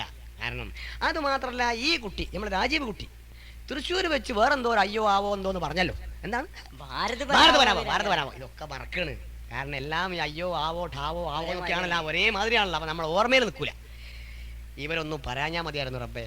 കാരണം ഇവരെന്ത് പറഞ്ഞു അതിന്റെ നേരെ എതിരാണ് നമ്മുടെ രാജ്യത്ത് വരുന്നത്. ബേക്കാരി അല്ല ഗരീബി അടാവോ എന്ന് പറഞ്ഞു. ദാരിദ്ര്യം, പട്ടിണി, ഇടങ്ങറും, മുസീബത്തും, രോഗവും ഒക്കെ നമ്മുടെ രാജ്യത്ത് കൂടുതലായി. ഇനിയിപ്പോ ഈ പ്രഖ്യാപനം കൊണ്ട് അള്ള കാക്കട്ടെ എന്തൊക്കെ മുസീബത്താ വരികയെന്ന്. അല്ല മോനെ രാമ, നമ്മളെ ഇന്ത്യൻ പ്രധാനമന്ത്രി രാജീവ് ഗാന്ധി പാലക്കാട്ട് നിന്ന് പഞ്ചാബിലേക്ക് കൊണ്ടുപോയിട്ടുള്ള കോച്ച് ഫാക്ടറി നമുക്ക് തരുമെന്ന് പറഞ്ഞോ. 10-35,000 കോൺഗ്രസ്സുകാർക്കെങ്കിലും പട്ടിണി മാറൂലോ. അല്ല ഇപ്പൊ രാമ, എന്റെ സ്ഥിതിക്ക് അറിയാലോ. ഇന്നലെ ഒരു കയ്യിലിപ്പ് വാങ്ങിക്കൊണ്ടിരുന്നു ഓടണം. അല്ല, എൻ്റെ വീട്ടിൽ നിന്ന് ഞാനും കൊണ്ടുവന്നുണ്ട്. അപ്പോ അത് നമുക്ക് തരുമെന്ന് പറഞ്ഞോ. ഏത്? ആ കോച്ച് ഫാക്ടറി ഇല്ല, നമ്മൾ ആ പെരുമാളിൽ എന്തോ ഒരു റീഫാക്ടറിയോ എന്തോ ഒരു സ്ഥാപനം നമ്മളെ കേന്ദ്ര സർക്കാർ നമുക്ക് അനുവദിക്കേണ്ടതുണ്ടല്ലോ. അത് അനുവദിച്ച് തരുമെന്ന് പറഞ്ഞോ. നമ്മളെ പൂയംകുട്ടി പദ്ധതി നമുക്ക് തരുമെന്ന് പറഞ്ഞോ. ഇല്ല. പിന്നെ എന്താ രാമ ഈ ബേക്കാറി അടാവും? രാമ, നമ്മളെ ഇന്ത്യ രാജ്യത്ത് നമ്മളെ രാജ്യം സ്വയരാജ്യം കിട്ടുന്ന കാലത്ത് എത്ര തൊഴിലില്ലാത്തവരുണ്ടായിരുന്നു? ഇപ്പൊ 7ാം പദ്ധതി കഴിയാൻ പോണ ഈ സന്ദർഭത്തിൽ നമ്മളെ ഇന്ത്യ രാജ്യത്ത് എത്ര തൊഴിലില്ലാത്തവരുണ്ട് എന്നുള്ള വല്ല കണക്കും രാജീവ് ഗാന്ധി പറഞ്ഞോ. പോട്ടെ, അണക്കറിയോ നമ്മളെ രാജ്യം സ്വയരാജ്യം കിട്ടുന്ന കാലത്ത് എത്ര ലക്ഷം തൊഴിലില്ലാത്തതായിരുന്നു? അതറിയോ? സ്വാതന്ത്ര്യത്തിന് മുമ്പ് തൊഴിലില്ല കണക്കെന്ത്, ചോദിച്ചാൽ അതിനു മറുപടി ചൊല്ലിടാത്തെന്ത്, 1,32 എന്നത് മിണ്ടിടാത്തെന്ത്, കാലം പേരുത്ത് പോയി പദ്ധതിയാതേഴുമായി ജോലിക്കായി തെണ്ടിടും പടകോടി 13. ഇതിനൊരു പരിഹാരം കണ്ടിടുവാൻ എന്ത് പരിപാടി? സ്വാതം പേരുത്ത് പോയി പദ്ധതിയാതേഴുമായി ജോലിക്കായി തെണ്ടിടും പടകോടി 13. ഇതിനൊരു പരിഹാരം കണ്ടിടുവാൻ എന്ത് പരിപാടി? നല്ല പരിപാടി ഉണ്ടോ രാജീവ് ഗാന്ധിക്ക്? എന്തിനാ വീരാങ്കാക്ക അതൊക്കെ? ഇത് തന്നെ പോരെ? എന്ത് ബേക്കാറിയാടാവോ? ഈ ഒരു കാര്യം ചെയ്യും, ഒരു കടലാസ് വാങ്ങി 1001 പ്രാവശ്യം അത് നന്നായിട്ട് എഴുതി നല്ലവണ്ണം ചുരുട്ടി മടക്കി ഒരു കൂട്ടിനുള്ളിലാക്കി, ഒരു ഇരുമ്പ് തകടിൻ്റെ അകത്താക്കി, ഇരുമ്പ് കൂടിൻ്റെ അകത്താക്കി അസലായിട്ട് വെള്ളം കിടക്കാതെ മെഴുവൊക്കെ വെച്ച് അരയെ കെട്ടിക്കോ. അനക്കൊരു പടി കിട്ടും. അത് മാത്രമല്ല, അത് തന്നെ അനക്കൊരു പടിയാവും ചെയ്യും. ഏത് അമ്മതേ, ഒരു ചായ ഇങ്ങോട്ട് പറഞ്ഞാൽ നല്ല നല്ല സ്ട്രോങ്ങിൽ വീരാങ്കാക്ക ആ ചായ മേടിച്ച് കുടിച്ച് ആരോടൊന്നും പറയാതെ അദ്ദേഹത്തിൻ്റെ കുടിയിലേക്ക് നടന്നു. സാധാരണ ഉച്ചവരെ ആ ചായക്കടയിൽ ഇരുന്ന് തമാശ പറയാറുള്ള നമ്മുടെ വീരാങ്കാക്ക അന്ന് പതിവിന് വിപരീതമായി കുടിയിലേക്ക് പുറപ്പെട്ടു. വീരാങ്കാക്ക ദുഃഖിതനാണ്. അദ്ദേഹത്തിന് തമാശ പറയാൻ സാധിക്കുന്നില്ല. അദ്ദേഹത്തിന് മനസ്സ് അസ്വസ്ഥമാണ്. അത് മമ്മദിനും അറിയാം. കാരണം ഇന്ന് അദ്ദേഹത്തിൻ്റെ മകളുടെ ഭർത്താവ് മറ്റൊരു വിവാഹം കഴിക്കുന്നു. അദ്ദേഹത്തിൻ്റെ മകളെ വിവാഹമോചനം നടത്തിയിട്ട് 1 വർഷം തികഞ്ഞിട്ടില്ല. പറയ്ക്ക് പറ്റാത്ത 3 പെൺകുട്ടികളാണ് അദ്ദേഹത്തിൻ്റെ മകൾക്കുള്ളത്. സർക്കാരിൽ നിന്നും കൊടുക്കുന്ന കർഷക തൊഴിലാളി പെൻഷനാണ് അദ്ദേഹത്തിന് ആകെയുള്ള വരുമാനം. ആ വരുമാനം കൊണ്ട് ഈ 5 അംഗങ്ങൾ ജീവിക്കും. അദ്ദേഹം വീട്ടിലേക്ക് നടത്തും. അദ്ദേഹത്തിൻ്റെ വീടിൻ്റെ മുമ്പിലുള്ള വീട്ടിൻ്റെ മുറ്റത്ത് അദ്ദേഹത്തിൻ്റെ മകളുടെ മൂത്ത 2 പെൺകുട്ടികൾ ഇരുന്ന് കളിക്കുന്നു. അവരെ കണ്ടുകൊണ്ടാണ് വീരാങ്കാക്ക അദ്ദേഹത്തിൻ്റെ വീട്ടിലേക്ക് കടന്നത്. ആ കിണറ്റിൻ കരയിൽ പോയി ഒരു ബക്കറ്റ് വെള്ളം കോരാൻ വേണ്ടിയാണ് അദ്ദേഹം ശ്രമിച്ചത്. പക്ഷേ ബക്കറ്റ് അടിച്ചു വെച്ചിരിക്കുന്നു, കയർ കാണുന്നില്ല. ഒരു സംശയവും അദ്ദേഹത്തിന് മനസ്സിലേക്ക് എത്തി നോക്കിയില്ല. അകത്ത് കടന്നു. ഒരു മുറി ഭദ്രമായി അകത്ത് നിന്ന് കുച്ചിയിട്ടിരിക്കുന്നു. അടുത്ത മുറി തുറന്നു കിടക്കുന്നു. ആ തുറന്നു കിടക്കുന്ന മുറിയിൽ അദ്ദേഹത്തിൻ്റെ മകളുടെ മകൾ, കൊച്ചുമകൾ കിടന്നുറങ്ങുന്നു. എവിടെ പോയി? അദ്ദേഹം പുറത്തു കിടന്നു. അടുത്ത വീട്ടിൽ പോയി അന്വേഷിച്ചു. അവിടെയും ആയിഷ ചെന്നിട്ടില്ല. പിന്നെ ഇവിടെ പോയി? വീരാങ്കാക്ക പതിവിന് വിപരീതമായിട്ടാണ് കുടിയിൽ ചെല്ലുന്നത്. എങ്കിലും ആ സമയത്ത് ആയിഷ എവിടെയും പോകാൻ ഉള്ള കാരണമില്ല. പിന്നെ എവിടെ? അദ്ദേഹം അകത്ത് കിടന്നു. അകത്ത് നിന്ന് ഭദ്രമായി പൂട്ടിയിട്ട ആ മുറിയുടെ മുമ്പിൽ നിന്നു. അദ്ദേഹം മകളെ വിളിച്ചു, ആയിഷ, ആയിഷ. അകത്ത് നിന്ന് എന്തോ മറിഞ്ഞു വിടുന്ന ശബ്ദം. അദ്ദേഹം സർവശക്തി ഉപയോഗിച്ച് ആ വാതിൽ തള്ളി തുറന്നു. ആ ഇടവട്ടത്തിൽ കിടന്നാടുന്ന ഒരു കയർക്കുരുക്ക്, മറിഞ്ഞു കിടക്കുന്ന ഒരു സ്റ്റൂൾ, അതിനപ്പുറത്ത് കവർന്നു കിടന്ന് കരയുന്ന ആയിഷ. പാപ്പയെ കണ്ട ഉടനെ അവൾ ബാപ്പയുടെ കാലിൽ കെട്ടിപ്പിടിച്ചു. അയ്യ ബാപ്പ, അയ്യ ബാപ്പ, എനിക്ക് ജീവിക്കാം, അയ്യ ബാപ്പ, അയ്യ ബാപ്പ. ഒരു പിഞ്ചു കുഞ്ഞിനെ പോലെ വീരാങ്കാക്ക അവളെ വാരിയെടുത്തു. അടച്ചവനെ, ഒരു മിനിറ്റ് തെറ്റിയിരുന്നെങ്കിൽ എനിക്ക് എന്റെ മോള് നഷ്ടപ്പെടുമായിരുന്നല്ലോ. മോളെ ആയിഷ, ഇത് നിന്റെ ദുഃഖത്തിന് പരിഹാരമല്ല മോളെ. ഈ പ്രവർത്തനം നിന്റെ ദുഃഖത്തിന് പരിഹാരമല്ല മോളെ. ഇതൊരു പരിഹാരമായിരുന്നെങ്കിൽ ബാപ്പ എന്നോ ഈ വഴി സ്വീകരിക്കും. ആയിഷ, ഒരു കമ്മ്യൂണിസ്റ്റുകാരനാക്കി ബാപ്പാനെ സമുദായം പറന്തളി മോളെ. അതേ കാരണം കൊണ്ട് എൻ്റെ ഉമ്മാൻ എൻ്റെ ജീവിതത്തിൽ നിന്നും പിരിച്ചു. നീ ഒരു പെൺകുട്ടിയായതുകൊണ്ടാണ് നിന്നെ എനിക്ക് കിട്ടിയത് മോളെ. ആ കാരണം കൊണ്ട് എൻ്റെ ഉമ്മ നേറി മരിച്ചു മോളെ. ആയിഷ നേറി മരിച്ചു. എന്നിട്ടും ബാപ്പ ആത്മഹത്യ ചെയ്തില്ല മോളെ. ബാപ്പ ആത്മഹത്യ ചെയ്തില്ല മോളെ. നമ്മുടെ രാജ്യത്ത് എത്രയോ പെൺകുട്ടികളെ മുടിചൊല്ലിയില്ലേ മോളെ. മുടിചൊല്ലി എത്രയോ പെൺകുട്ടികൾ ആത്മഹത്യ ചെയ്തില്ലേ മോളെ. എന്നിട്ട് ആരെങ്കിലും മുടിചൊല്ല നിർത്തിയോ ആയിഷ? ആരെങ്കിലും മുടിചൊല്ല നിർത്തിയോ മോളെ?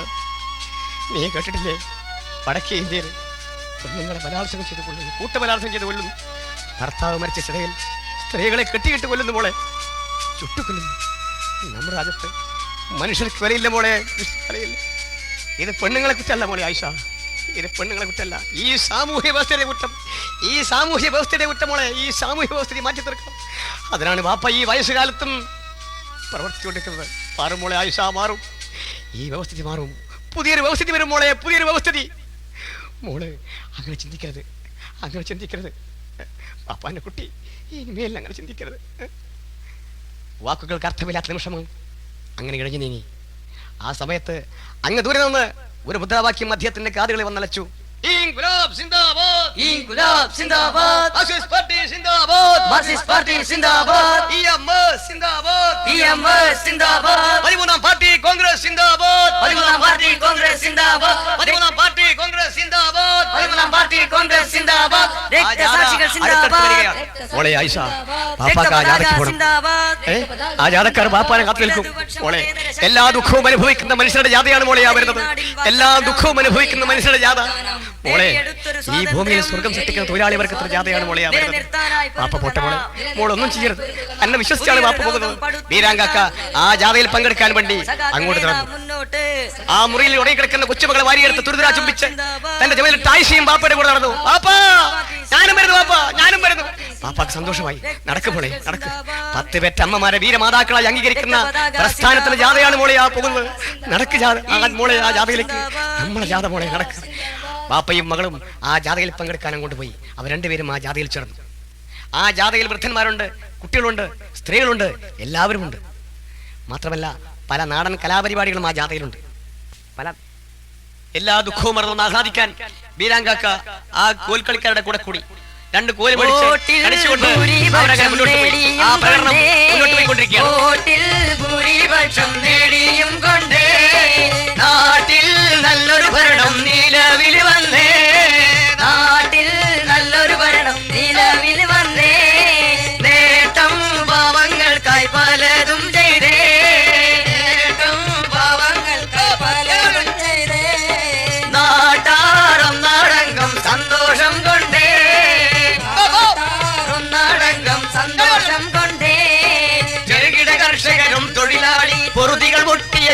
വ്യവസായി, ചെറുകിട കർഷകനും തൊഴിലാളി, പൊറുതികൾ മുട്ടിയ ചെറു വ്യവസായി, കരകാണാത്തൊരു കടൽ തൊഴിലാളി, എരിപൊരി വെയിലത്തെ കൃഷി തൊഴിലാളി, കരകാണാത്തൊരു കടൽ തൊഴിലാളി, എരിപൊരി വെയിലത്തെ കൃഷി തൊഴിലാളി.